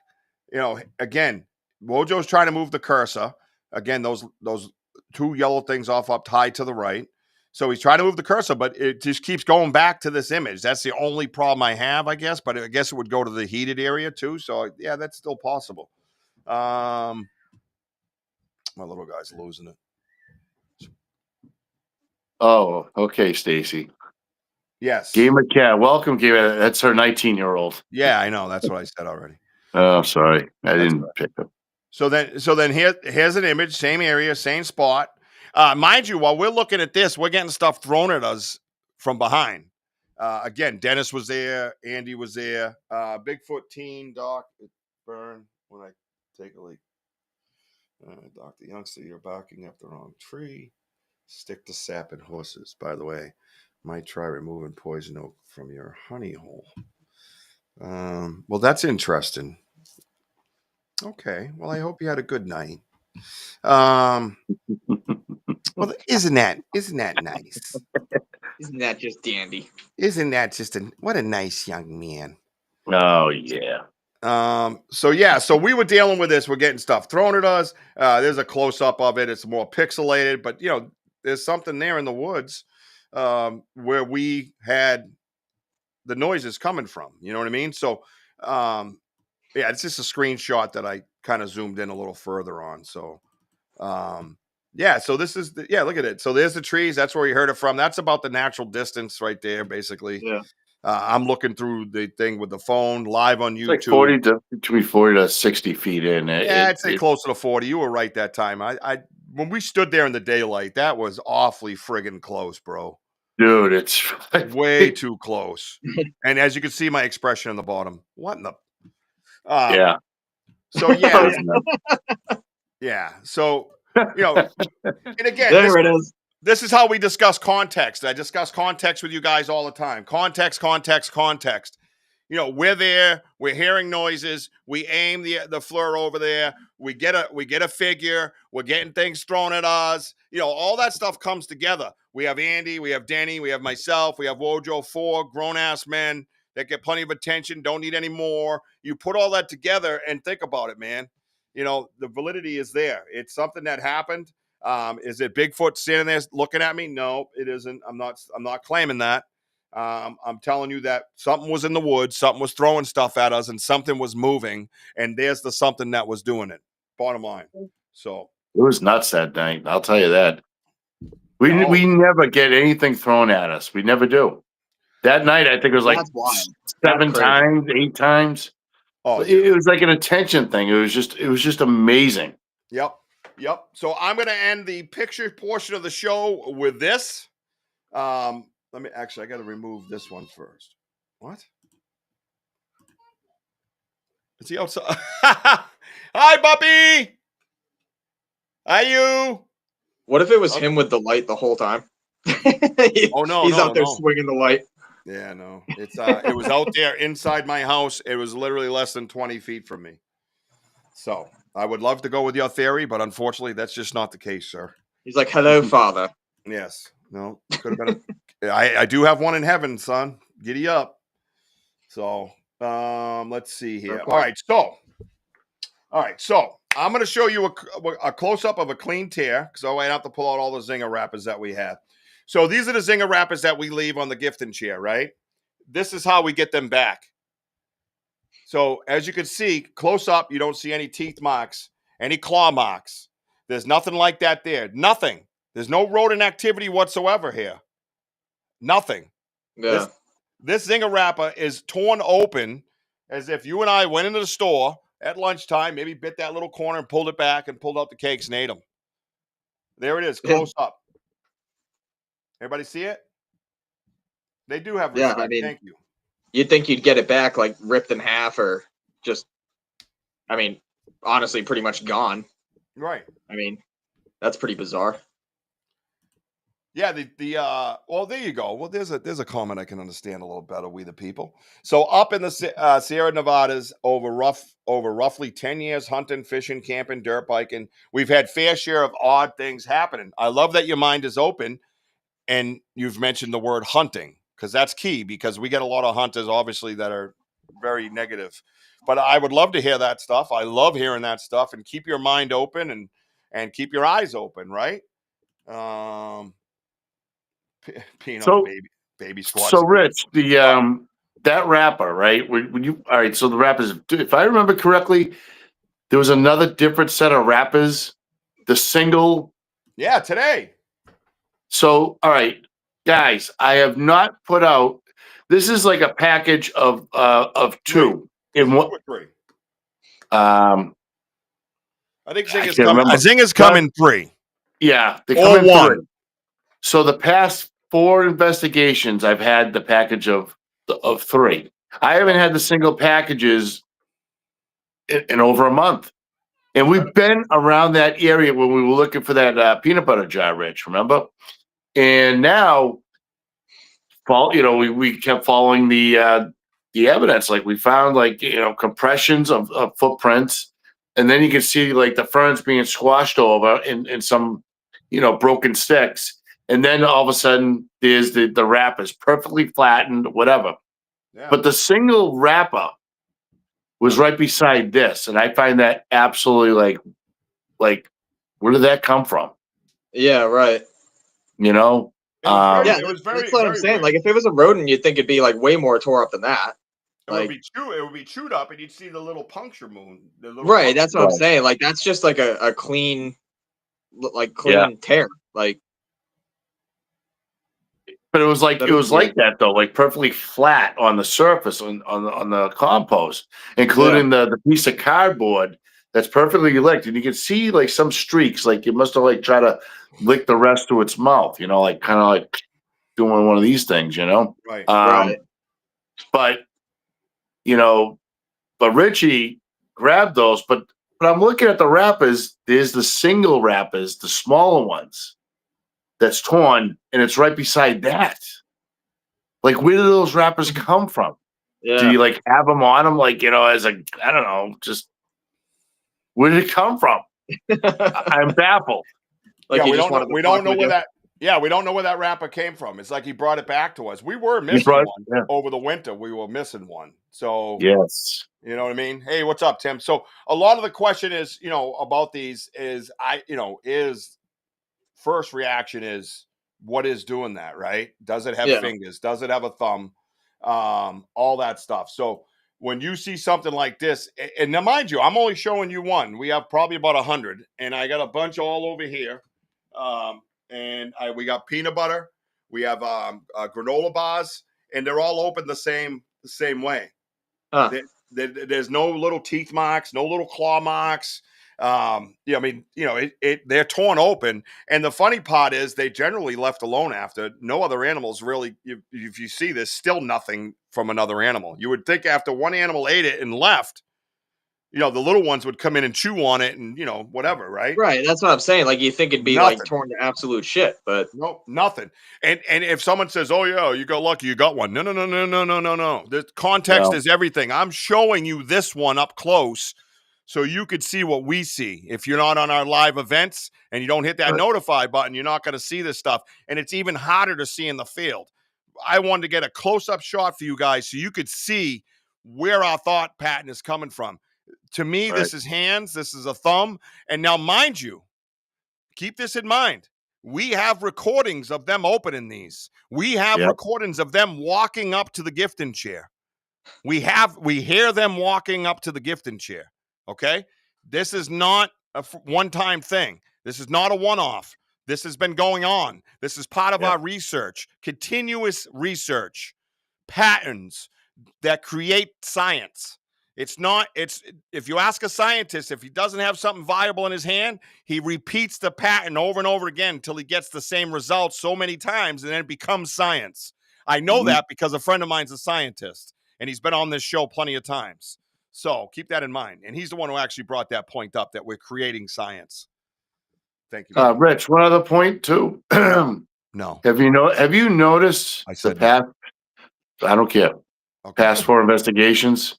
Yeah. The cover of the peanut butter with like where it's being located. Not only located, there's something else key about it. How it's upside down placed. Yes. Yes. Yes. It seems so subtle. It seems so subtle and things you wouldn't think about. Right. But that's new, dude. It's taken off and it's laid upright. And I'm telling you, it's bizarre. And every one of them have been like that. And it's right by the chair. What's up, Ricka? Ricka's in the house and he says that's Ricka. weird. Yeah. What's even weirder? Where's my raise? Yeah. Where's his raise, Ricka? No, I was kidding. Yeah. Well, the cardboard gets licked as well. And sometimes you see the teeth drags on the cardboard that the cakes sit on, by the way. Let's see. Oh, it was like what Kurt has to say. Very neat. Kurt says, a feral human being or a very intelligent primate kind of sounds like could be one of the same. Again, I believe I'm dealing with a primitive human that's closer to primate, and he's on a very, very, very high frequency. That's where I'm at. Lori says, do you find anything such as prints left on the supposedly... Do you mean the wrapper itself, Lori? Is that what you mean, Lori? Well, it's very hard because we believe these things get licked clean and then thrown down. So they know to take off their they know to take off their evidence. Do you find anything such as prints left on it? Well, Lori, you've come to the right show tonight because this is what I wanted to show you. This is an oopsie. This is an oopsie by our friend, and we have it here. Oopsies. So this right here is what I believe to be fingerprints. Now, the only one of its kind. I don't have any other. The other ones you can see smudge marks sometimes if you hold them up to the light, but mostly they're pretty clean. Which is kind of funny because they do the same thing with the peanut butter jars as well. So this here, there's another picture that goes with this, but I want you to understand why the oopsie comes in place, right? So we have the oils in our hands and things like that. Well, the oils in our hands can go through these paints that they use on these wrappers, right? So if you go over and just do this to a wrapper, one of these wrappers, and you just keep doing that, eventually the paint will come off and you'll have blue on your fingertips, right? Because the oils and the grit of our fingerprints will grind into them. And the reason why I tell you that is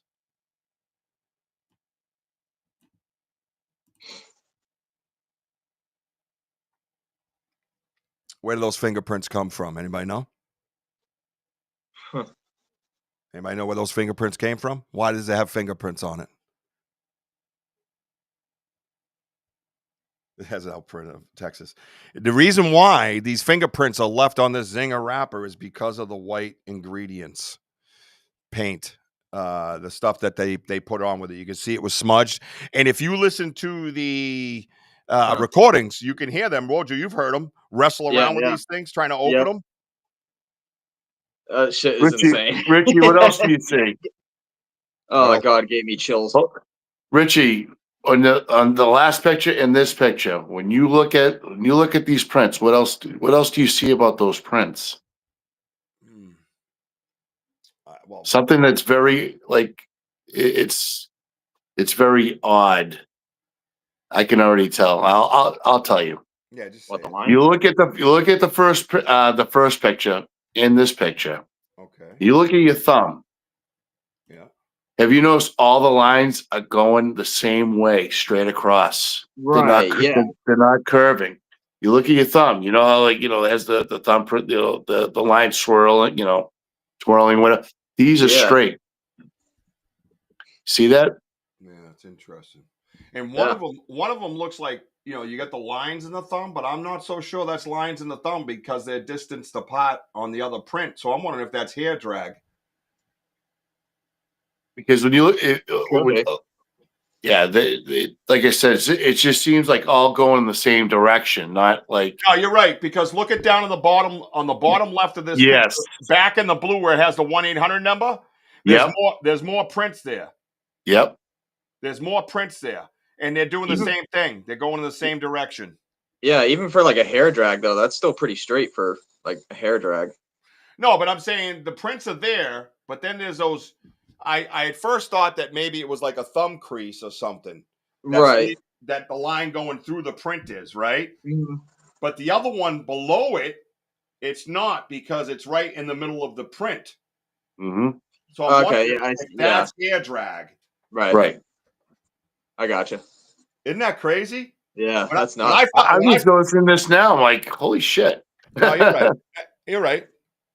No, but this is what I love. I mean, this is like, mystery, and Ain't hair drag. I just think it's more of like a fingerprint where the lines of your fingers, your thumbs, whatever finger that they're using is going the same direction. And if you go to the other picture, Rich, it's the same thing. I think the other picture is better. Well, I like them both myself. But. Oh, I like them both, but look at the bottom. It's all going this way. It's Yeah. and obviously right where the heart is, to the bottom, bottom left of it. They're all going the same direction. They're not like. I don't have a need to be right. So if you have a suggestion on why it ain't hair drag, rather than just saying ain't hair drag as 100% correct answer, could you please elaborate on your 100% theory? That's because I don't need to be right. If you have an idea of what the hell those other lines are, please share them. We are all here researching together. If I don't recognize your name, but if you've never been on my show, this is an interactive podcast where we all work as a team and we all have respectful discussion with one another as a team and as a family unit. So if you have something other than ain't hair drag, what do you suggest it might be, Dar Daddy? I'm gonna yell that. Pleasure to meet you, pal. But I mean, I'm gonna yell anything's that out later. possible. Daddy. Yeah, Daddy. But anything's possible at the hair. But I mean, I'm just like looking. What I'm seeing is No scratches, no claw marks, nothing. Exactly. I mean, it's just amazing. I'm glad you took those pictures, Rich. That's awesome. I didn't even know you did that. Yeah, well, I got some secrets too. Okay, buddy. Yeah, buddy. Yeah, buddy. Yeah, buddy. Yeah, buddy. Awesome, dude. Awesome. Yeah. So if anybody has any suggestions or ideas, and all the ones that have been here for a long time, exactly how we work. This isn't just because it says Banter with Richie B doesn't mean it's the Banter with Richie B show. This is your show. This is your time. I want you to be part of this. You were there when we found this stuff. You were there when we put this stuff on the chair. I mean what I say and say what I mean. This is your show interactively. So if you have any ideas, misunderstood, thought you were saying the print. Oh, no. No, sir. Thank you for clarifying. I was specifically talking about the lines going through the print, and I was really excited to hear something. So think about it and get back to me. I need answers, man. No, thank you for being here. And no, those are prints. And as Wojo pointed out so brilliantly, they go in one direction. And it's one thing that I have heard about with these, that they do that. Right. With Sasquatch, with anything that's Sasquatch. So, and I know my friend Martin's got a ton of fingerprints up at his place on his trailer. Oh, yeah. I wonder if we could compare notes, right? Again, don't be a gatekeeper. Share your evidence. Share your conversation.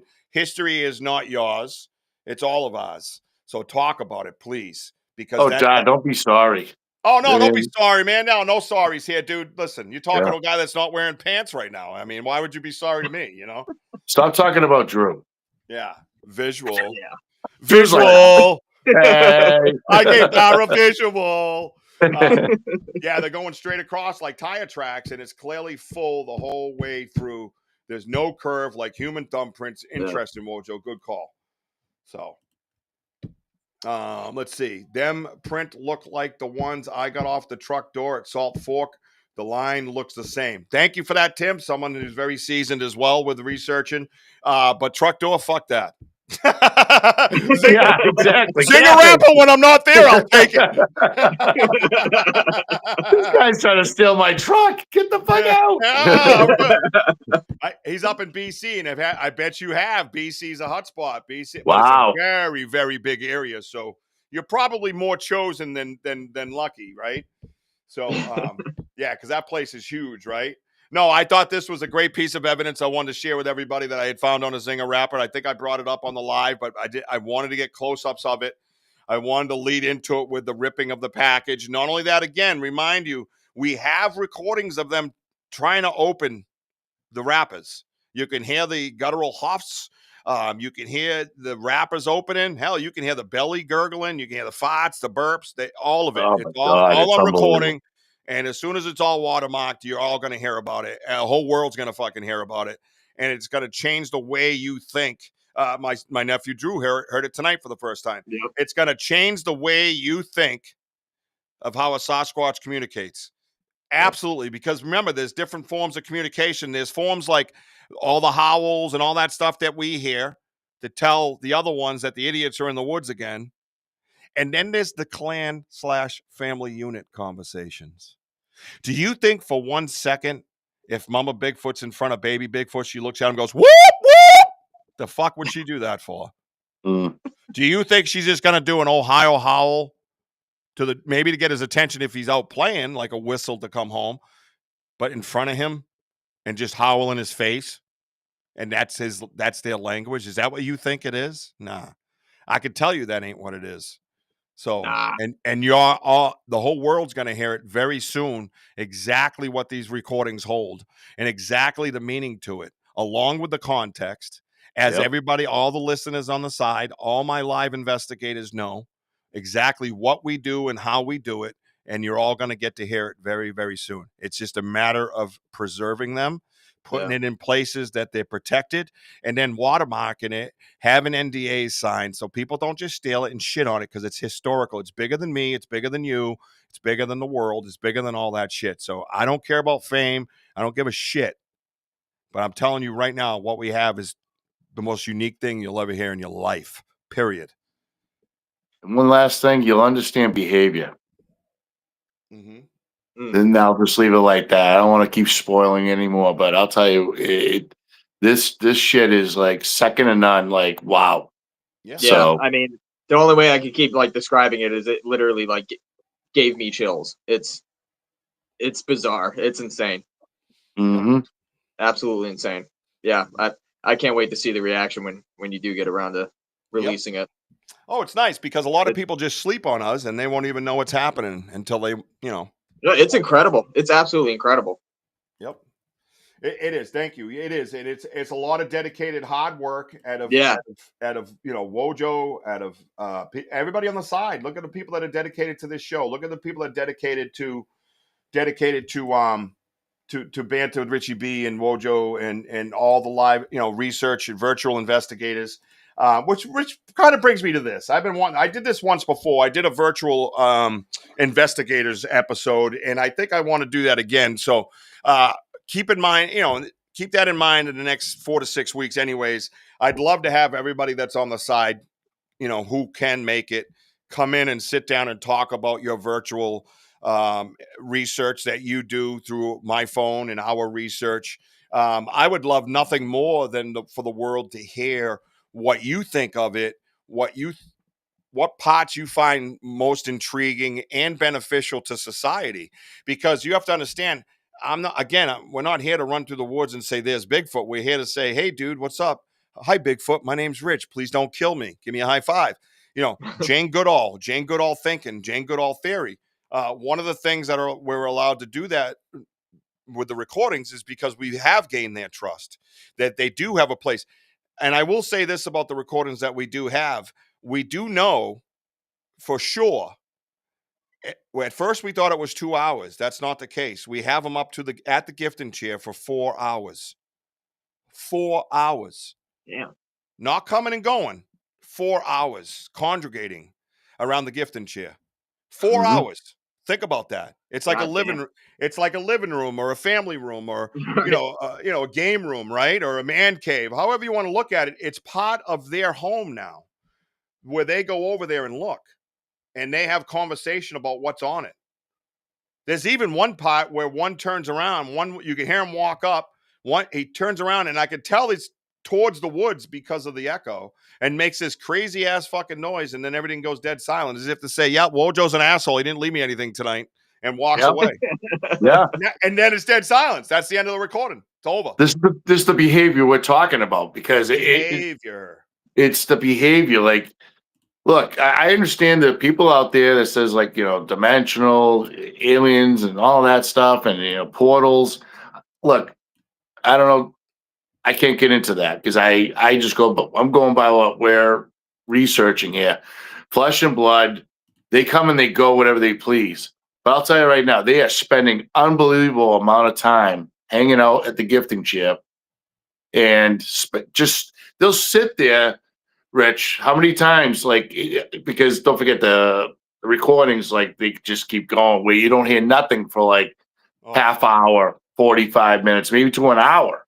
yes. And then all of a sudden you might hear a little bit of a breath, Yep. or you hear the heavy footprints, and I'm looking at him going, "Is that him?" Like I didn't hear him leave. Right. No, it's the other one nearby hanging out. But listen, I believe they're on. Listen, when you have a family, you're always on guard, no matter what in life. Right. They're just hanging around at the gifting chair, just chilling, and then all of a sudden, one will be talking to the other one's talking. Then you hear a deeper one further behind. Yep. Right. So you have to think human. You mothers out there, you're not going to leave your kids hanging out by themselves. You're going to be there with your kids. Yeah. So the mother's there probably about 10, 12 feet away. Big Daddy, the provider, he's like, about 20 feet away. Yep. Just watching from afar. Yeah. Yeah. And I mean, that's so really you got to think a what it little all is, human. man. That's all. Yeah. What's Like that, bud? that's I'm really what sorry. it all is, though, man. It's like just kind of like just paying attention to those habits and routines and kind of putting yourself in their shoes in that sense, like, but obviously being realistic about it as well, like it's just crazy. Like Well, to have to like, yeah, just to like notice those little things like that, like when, like you can hear how he like turns around and, like facing the woods, it's little things like that, like that really are damning. Well, yeah. It's us knowing our research area. It's us knowing what it sounds like. It's us knowing. Right. Yeah, exactly. You have to go out and just do it over and over again. You know what I mean? Yeah. See if the results are similar. And we've had discussions about moving the gifting chair, but the results have been so good lately. It's just so scary to even think about sometimes. Yeah. I mean, honestly, yeah, I wouldn't personally. I mean, Yeah, it's scary. You want to, in a sense, but in the same sense, you're like, oh my God, I don't know. You know what I mean? Because we've already moved it, what, 3-4 times? 1, I think it's 4. 2. I think no, just 3. I think 4 times. Yeah, originally where it came from. Where it originally came from, further down from the main path, and then by with the tree with the hole. That's 3. And then back 4. 4 was like in that towards the junkyard. Oh yeah. And then 5 was when we moved it because of that print was flooded. 5 times we moved it. Oh, I don't want to talk about. Why do you got to bring that print up, dude? I know. My thing, Tim, is fucking bring. I look when things are sacred. I'm going by the Native Americans. Like you're building this relationship. I think they are communicating because what not only what we're putting on the chair, they're taking it off, placing it on the ground, including the golf balls, which Drew, that we have 2 different colored golf balls. Yeah. The yellow is Richie's and the orange is mine. We put our names on there and we just say, yeah, I'm Richie and I'm Wojo, place it down. Now they're taking it off the chair, placing it down on the ground. Cause I put a letter X cause it's like a welcome. Okay. Right. And they're placing it at different spots, but you can see the compressions in there. And then they're moving the rocks. Like I have a small, medium, and a much bigger one, which is like I'm thinking of them as a family. So, and they're placing these rocks in different spots. They're communicating with us. It's just a matter of us communicating with them. Right. So, so now you have the peanut butter is the wrappers are not being like chewed up or thrown around or whatever, being ripped. And the cover is not being thrown around. It's being placed now. It's being placed near our color, the balls of the golf balls now. And then you have the rocks nearby. I think that, Rich, maybe it's a sign of like, they are welcoming us, and like that maybe they think they know. Well, they know that we know it's them. Yes. You Yeah. get what I'm saying? Like, Yeah, I know what you mean. No, it's a dude. theory. That's all. Listen. I think we're all. Oh, what the fuck. I think we're all on the same page with one. I think we're very well connected. For instance, going in there, the last few times I'm having phone troubles bad.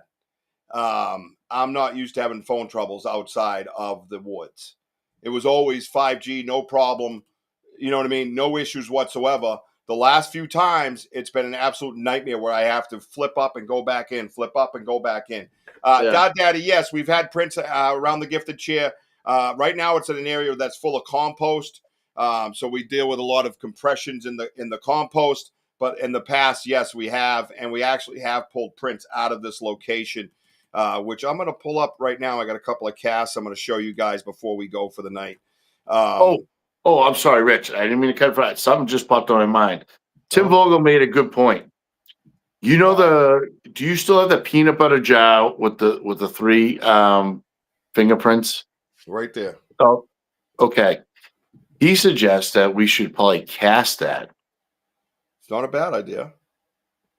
and just cut it and see what we got. Yeah, what do you got to lose? That's Right? I thought it was a great idea. I'm like, that's not a bad idea at all. Oh, well, we got a lot of good people around us.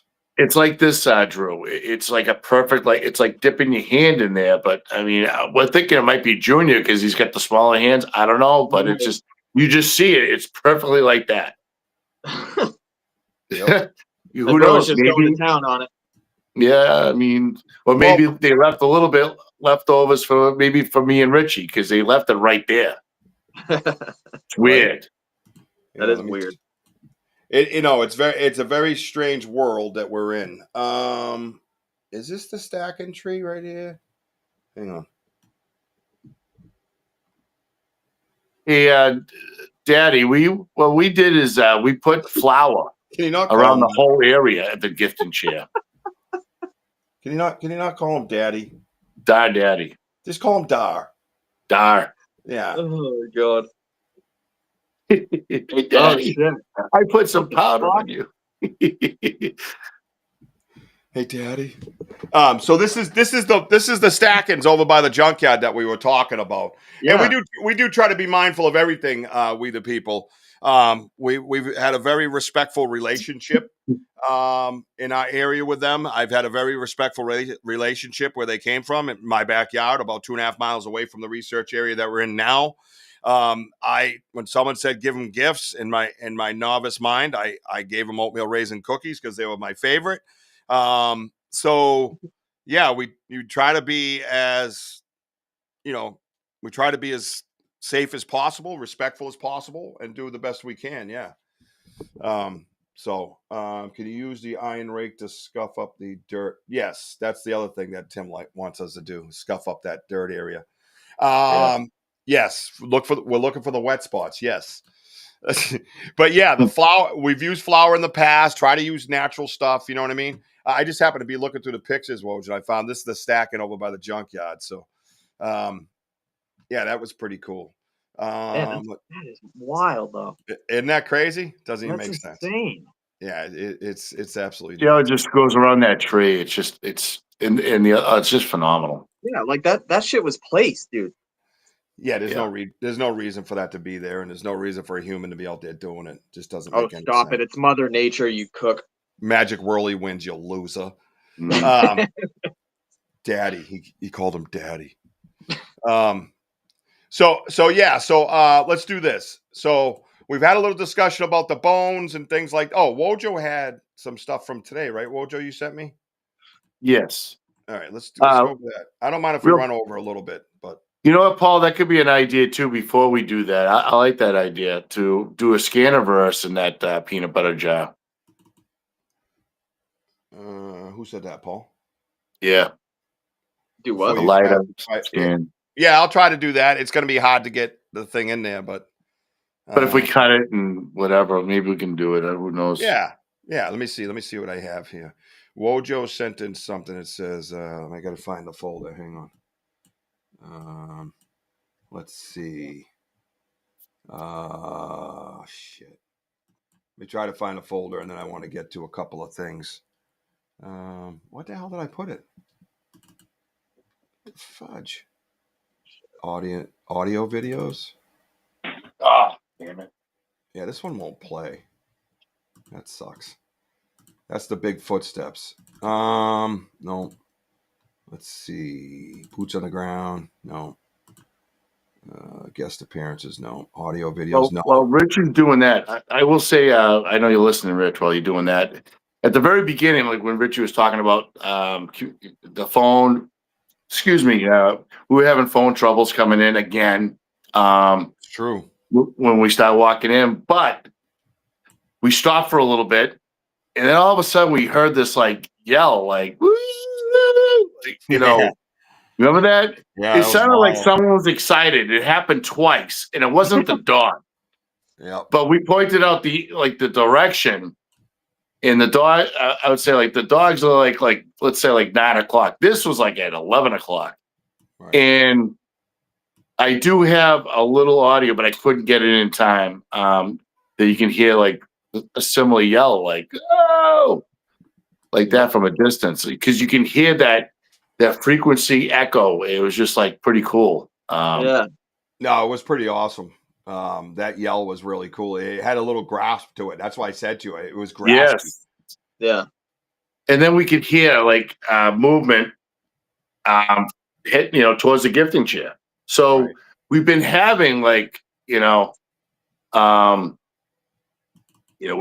been having that phone problems coming in, but I just believe that they already know we're there the minute like we pull in. I mean, they know our smell. Yeah, right. And they're all probably saying, Wojo's got shit. All right, So but it's just amazing how he's having problems the minute we go in there. It's just incredible. It was never like that. It was never like that. I can't wait when Tim and Eric come up. They've been there before. We didn't have that problem then either. Right. When we had our group there, but we're having more phone problems than ever now, even by the Folly, which is by the river, and certain areas, Drew, that it just never happens, and it's happening. Oh, that's the letter A. Yeah, it sure is. And then, yeah, that's the thing around the tree, like an asterisk. Yeah. We found a few of those. Some of them are floating. It's weird. Is there anything they take that you could attach an air tag to? Well, we've had this discussion, and it becomes down to loyalty again. And it's so hard, man. It's so hard. Yeah, this is from today. If you're on the live today, these are the things you got to see today. What the hell's that? I don't know what that is. Yeah, so these are the things you get to see on the live if you subscribe and hit notify or whatever it might be. You know what I mean? But yeah, so we've had the AirTag discussion. Yes, we have. So yeah, right. Today's tree structure is brought to you by the letter A. That's what Paul says. That's a good one, Paul. Thank you. So yeah, it's just, and these are notable changes in our area to us because we're out there so often. We know what was there, what wasn't there. You know what I mean? Like, it's not probably exact verbatim all the time, but we have a good idea. There's another A on the ground. That was odd. The only other A I've ever seen was the Anarchy A over at my house, and that thing was like 40 feet long, tall. Yeah, that one's fucking crazy. Yeah, that one that I just rocked back and forth. Yeah. We also have one in the university, Rich, but I think it must have been taken out. Remember the one with the diameter of the branches? It had to be about 12 inches in diameter. They were huge. Oh, yeah, they were absolutely huge. So these are the things that today. So if you go over and like and subscribe to our YouTube channel, hit the notify button. You'll come out on these investigations. You'll get to see these as well. So as we find them, you'll be finding them with us, right? So that's the fun part. So Let me do a couple things here. I'm gonna go. We'll pull up some bones and we'll do the ice print and maybe a peanut butter. Right? I got the peanut butter over there. All right, let me do that now, and then we'll go like 15 minutes more, and then we'll call it a night. Yeah, I got to get rolling now anyway. Sophie's going crazy behind me. Oh, okay. So our expert, non-expert has to be leaving now. So we want to thank D Breezy for being here, Mr. Drew. I Make sure appreciate you it. get over to YouTube and like and subscribe and hit the notify button so you can see when he uploads his stuff. It's reaction videos from old school music, Pink Floyd, Led Zeppelin, all that stuff. And he does the reaction videos over there at D Breezy TV on YouTube. Make sure you subscribe, everybody. Please give Drew a round of applause and thank him for showing up tonight to give us some. I appreciate you guys having me, man. It's a blast. I love it. Give us some non-expert insight. Thank you. Yeah. Outside. Yeah, don't be sleazy. Go with breezy. Boom. Yeah. Don't be P sleazy. Go with D breezy. Yes. You know what? You know what's breezy? Yeah, me not wearing pants right now. I was about to say you gotta say that with that after hours music. Oh, you're right. Huh? It fit really well. He's not wrong. Everybody, we just want Metallica. We want to thank Breezy for being here tonight, and make sure you subscribe to his YouTube channel. I got a fan underneath my desk, and I'm feeling D Breezy TV. Back to you, Bob. Thank you, brother. Love you, kid. That was perfect. That was perfect. Usually is, sir. Thank you. Good night. Have a good one, man. See Later. You, all right, brother. Take care. All right, here we go. Such a super dude. Oh yeah, I love my nephews, man. Yeah, Dar. If you like and subscribe to the channel, we have all the episodes on there. Yep. All right. Yeah, we're on Dark Realm TV on Roku. We're Instagram, Facebook, TikTok. Listen, this stuff came to Richie, and hey, listen, we're just sharing the evidence and bringing you guys along with the ride. I mean, whatever we see, whatever we do, you guys are with us. That's why we do our lives. That's right. And I have a new setup in my podcast studio to where I can do all these cool things. I can have my headset on and my screen right here, and we can do some fun stuff, right? You can see my ceiling's not finished yet, so that's good. So check it out before we get going. This is one of the things we noticed last week when we were there. We left Wojo left flavored smart water, and I just can't get to. I can answer your question. I just can't post them up, right? So there it is. Yeah. So see the bottle right there. This is the bottle that we left. We got there. It was crushed. It was about 10 to 12 feet from where we left it, and then at the top, I noticed this little indent that looks perfectly like a fingertip. See it right there? See it kind of reflected? Pretty wild, right? Don't worry, Dar. You see it? Yeah. Right there. Look at it. So I have like what you call Mio vitamins, and I sprayed a little bit, and it's like strawberry pineapple on it, and then obviously poured it in the smart water. I took the cap off, left it on the spot, but when we came to look at the gifting chair, Richie's showing you is, you see how it's squeezed in the middle? They could pour it out. Who knows? I don't know. But they left a digit, and there was a little bit of the stuff left. I think they took an attempt to drink it because it was moved and placed 3 feet away. And so I left them another water. I didn't have the Mio vitamins to give them that flavor. But what I did, for some of you guys on the live, though, I don't know if you were watching or not, but I'm doing something different. I poured some lemon juice on there. I wiped down the bottle first, and I put lemon juice so that there, hopefully in time, it'll be like a little film stickiness, and hopefully find some fingerprints. Awesome. So I'm trying something new. Thank you, Daddy. I'm just going to call him Daddy. Hey, Daddy. All right, so here, moving on, right? So check it out. This is the peanut butter he's talking about. Wojo, by the way. Now that I have light and I can see in here. Yeah. There is one with ridges, bro. No shit. Congratulations. I'll see if I can get them on here. I doubt it. Oh yeah. You can almost Oh yeah, Daddy. Yep. You're talking about the one on the top. Yep. Yeah, it would be on this side over here. Mm-hmm. You see a little smush mark? Yep. Yep. Something reached in there. It has to be a little guy to get his hand in there. Yep. But that's a digit, bro. No doubt about it. You see that, Tim Vogel? Yeah, that's what I was talking about. That's a digit. But look at the splat on that, Rich. There's one actually the both of them. I mean, there's two of them that's got that good Yeah, I like don't think they're all. I don't think they're at the same time. I think they whoop. Yep. Yep. Yep. I'm telling you, bro. That's awesome. Yeah.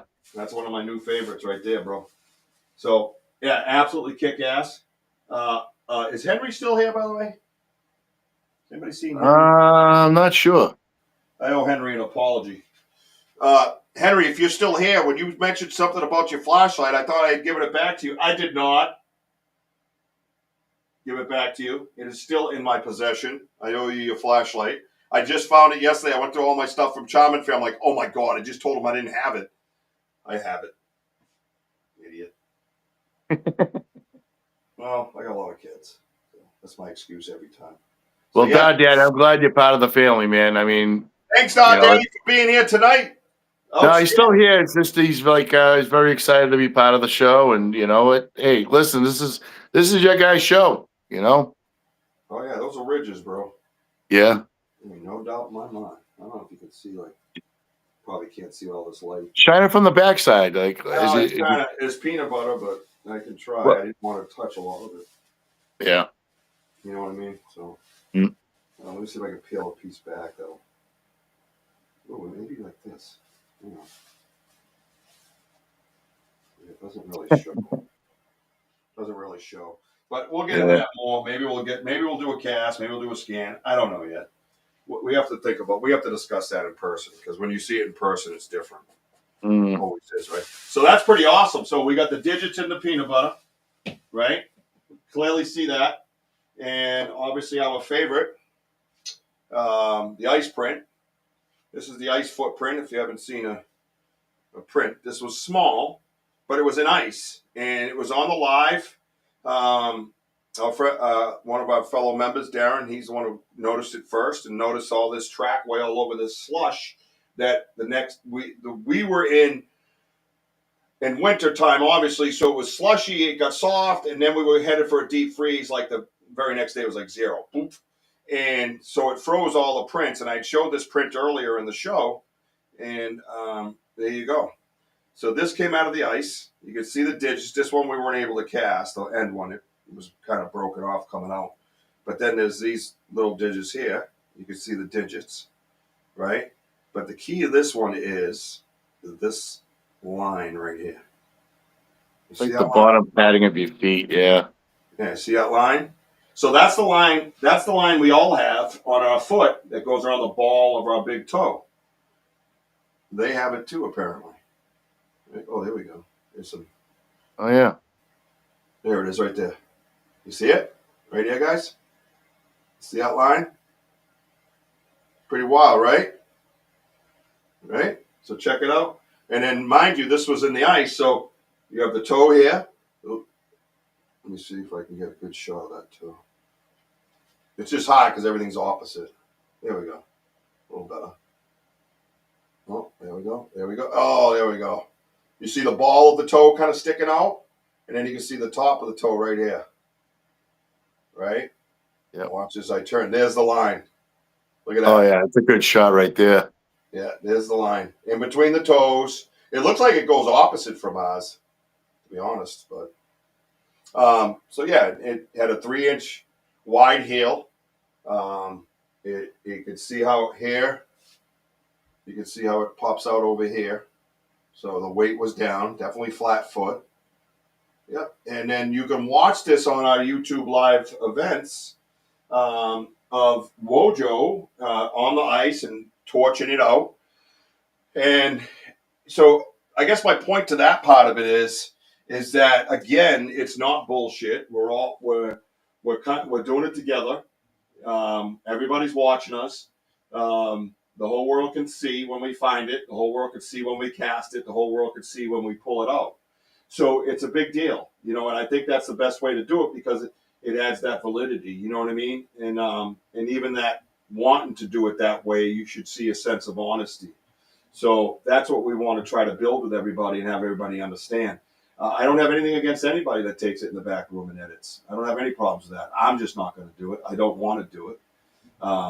And it's raw. It's not always the greatest TV, but I don't really care in that sense. I care about the research. So, and if I can bring it to you any way I can, then I'm gonna, and it helps the validity. So that's the key. So we'll end it with this tonight. That's an interesting question, D-Who. Can you Scaniverse a cast? Yes, you can. I haven't had the greatest results. I have tried to Scaniverse that one. I've gotten a little better at it. It's a little bit different than being in there. Derma ridge is impossible to fake. Exactly. And again, Dar, good point is everybody saw us take that out of the ice. So when that was taken out of the ice with a blowtorch for over an hour and melted the ice around it, pulled it out, and the camera was directly on that, and my reaction to that line was on that live. You could literally see the reaction as it came out of the ice. So anybody can say whatever they want, and the point that you make is very, very good point. Yeah. But if you go over to our live, you can see that one happening, and it all comes to life right in front of you, man. You know what I mean? But yes, it was frozen too, Rich, like for 10 days. Oh yeah, 10 days, guys. It was like below freezing. Yeah, we had to leave and come back because we weren't equipped. I was like, and then we found out it's gonna be like 45 degrees, and it didn't do shit. Yeah, it didn't do nothing. So who told us about the? Did we just say, hey, grab the torch, or was it? No, we just got. No, I said to you, we're gonna have to melt it out of it. Yeah. You said something about getting a torch. Yeah, because my brother. Then I said, you know what? My brother Max got a handheld torch. Yeah. So if this is the foot, you have to melt like at least an inch all around it, and then you have to grab the torch and as you're melting downwards on the foot. Then you have to aim it underneath. And I thank God Richie helped because my back was shot. I mean, it was hard. Real quick before everybody leaves, this is what I want to leave you guys with before I sign off, because the reason why I want this, you guys out there researching, all you researchers out there, please help me out with the bones. The bones are really important to me. We have found these bones over and over again shattered. All right? There's no puncture wounds. There's little scrapes from rodents getting their vitamin D, but there's nothing here. There's not like a bear held it down and snapped it. That would be the only thing I could think of that would do this. Okay? There's no marrow in any of these. They're completely shattered. There's no teeth marks, like I said, from a bear or something strong enough to shatter it. Look at this one. This is a big, thick one. Look at that. Empty. Look at the fractures in this thing, man. This thing's got fractures all over. Look at the fracture line. Yeah. This thing was absolutely smashed. And it had to be fresh because this marrow is not picked out. It's closer to the form of liquid. It was probably sucked out because it's too clean to get out after the fact. Because I have ones that are after the fact. They're hard. So if you're out there looking, if you see any of this stuff, please pass it on to us or share it with us in a meeting or something like that, because the bones have me curious. Let's put it that way. So anyways. One last thing to add to that, what you're saying, Rick? Rick? We're leaving. Shut it. No, just like real quick, it's that these are not just bones in our area. Some of these bones were up at the Charming Fair Farm up in New Hampshire that we found. Well, these are like different locations. Yeah, that's this guy. Our friend Gene Tewksbury was with us. Mike Tinsley. These one, oh God, did something just fall out of that? Good Lord, I think it was. Oh God, there's like dust in it or something. Oh Jesus. Forensics. I don't need forensics all over I didn't even notice that. So this one still has the cartilage on it. Oh God, it's still emptying. Stop. Oh my God. What is that? Where did that come from, bro? Anyways, totally empty. Same leg, both ends, broken, shattered, nothing clean, and all the bone marrow's gone. Now, we don't have anything strong enough around here to shatter these bones like this. Nothing. So anybody comes up with any theories, anything like Da says, absolutely have bones here like that. I mean, they got to raise a question, right, Da? They got to raise a question, right? I'm still practicing saying banter. I can hear him. Can you hear him? I can hear him saying it. Banter. He's like banter. No. Yeah. Just say it fast. That's the key to it. If you're from the Boston area, just say it fast, right? Could be dried marrow. You're right. But yeah, just let's communicate about that stuff as researchers, right? These bones have questions. Do you have questions or do you have an answer? If you have an answer, I could put this all away. I don't have to talk about the bones no more. If you have an answer, right? If your answer isn't viable to my geographical location, then I still don't have my answer. So I've never seen bones like this, ever. They're shattered, broken off, bone marrow basically sucked out of them because it's too clean to be picked. Like I said, I got some over there you can tell were picked after the fact. It's a whole different animal in a sense, right? Dried marrow, yeah, that could be what's coming out all over my desk right now. That's nice. So anyways, this show was a lot of fun for an in-house show. We haven't been able to do it. We didn't even get close to all the evidence. We got a lot of evidence in, a lot of pictures in, reaction from somebody that wasn't there with us doing it, help from the crowd, a couple of new people in here, Banter, Bigfoot. Yeah, well, Lori, one of the theories is those structures that we show you, they kind of change the deer's direction, or the deer stops and has to think because he doesn't remember that area being like that. And then they come across with a forearm and just snap legs. They only need one leg to snap. They don't need to snap all four of them, right? So they snap those legs and then boom, basically like we eat lobster. You pop the legs off and you kind of suck the juice out of it, right? Same type of theory. Banter and Wojo, hope you guys have a great night. Catch you on the next live. Till next, keep climbing. No doubt, Kurt, thank you for being here, everybody. Yeah, thank you. Oh, jeepers. What happened? What? I don't know. I did that glitch thing again. Light's not moving. Okay, we're good. Dude, I freaked me out earlier. The hand strength is enough to do that. Yeah, I agree. But and that's it. But that's what I want to hear from you guys that are out there in the woods or know anything about wilderness creatures and animals. And, Wojo has a lot of experience hunting, and I've talked to other hunters and people that are wilderness people. And, we don't just try to figure this stuff out on our own. We have experts in each type of area that we go to because ego is not what's at play here. Seeking knowledge is. So, yes. So if anybody has that, and if your theory is the same as ours, let's build off of that theory together. Why are we finding these bones like this completely shattered with no bone marrow in them? Why are they totally fractured? Like what hit them? That skulls. In the skulls. Yeah, we have skulls, everything. I mean, it's crazy. So I think the bones need to be included more in the case of evidence or in the topic of evidence, right? Let me get this dried ass marrow off my what the gross. I'm surprised you're not gagging. Back in the 80s, I would have snorted it, but nowadays I'll just throw up. You know what I mean? Try finding. Here we go. Try finding a bone of comparable size and use a torque wrench to see how much force it takes to. Yeah. Okay. I'll get right on that. Oh, Henry's on. Yeah. Okay. Hi, Henry. What is going on with the TV? WOBR. I had a thought on that for a week now. Okay, good. Thank you. Was Henry here when I told him that I actually have his flashlight? I don't know if he was here for that. No, I didn't see him show up, but now he's here. He made a comment about his flashlight, and I said, I gave you a flashlight back because I remember going over to the door of his car and handing it to him, but he told me to take it, get back to my van with, and then now I have his. Henry, I still have your flashlight. I'm just ratting myself out loud so I don't forget. Okay. Who snorted it? Oh, yeah, I would. Back in the 80s, I would have snorted basically anything. Yeah, I know. I just saw him. That's why I said it again, because I didn't see him earlier. But listen, I want to thank everybody for being here tonight. You know, this type of episode for me is somewhat emotional, because we pour a lot of time and miles and passion and all, you know, knowledge and conversation, and you know, when we find this stuff, we have conversation. We don't just present it because we think it might be. We there's a good chance all this is associated with Sasquatch.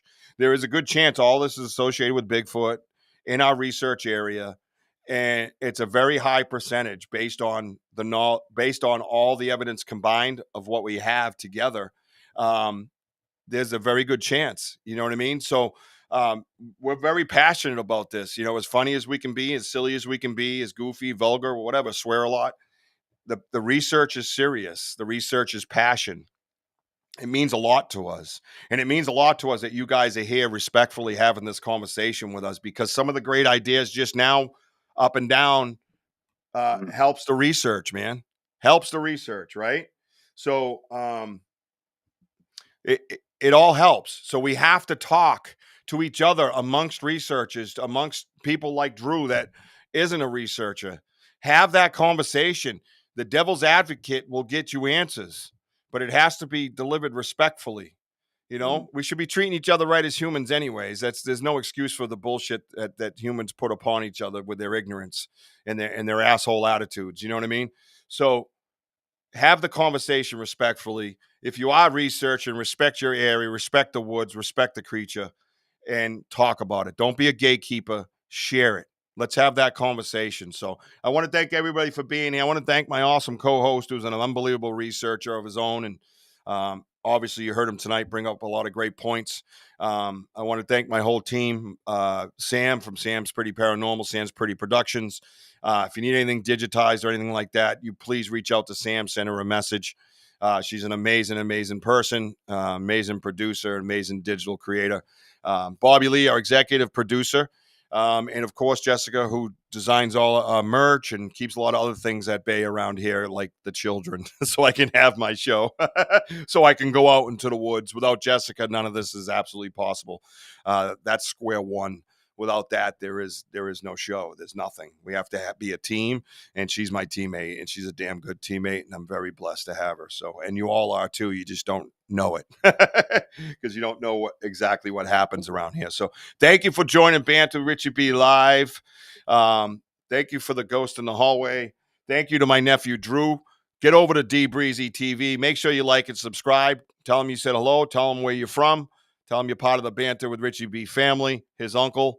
I just want to say I love you, baby Jack. I love you, mama. I want you to follow me on TikTok, Instagram, Facebook, and YouTube. Get over to Dark Realm TV, man. We got some exclusives coming up with those guys. Next week, our guest will be none other than Jason Kenzie from Searching for Sasquatch of YouTube fame. Please go check out his stuff. You'll recognize him once you see him. He's a great guy, a fun guy. And I'm super excited to have him back on our time, on our show, on our night, next Saturday, the 16th of August, 6 p.m. Eastern time, right here live in the studio. Mr. Wojo, how about you get us out of here?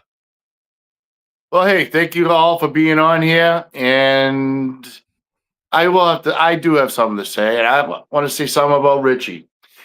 Richie does absolutely, knows how to bring it to a show.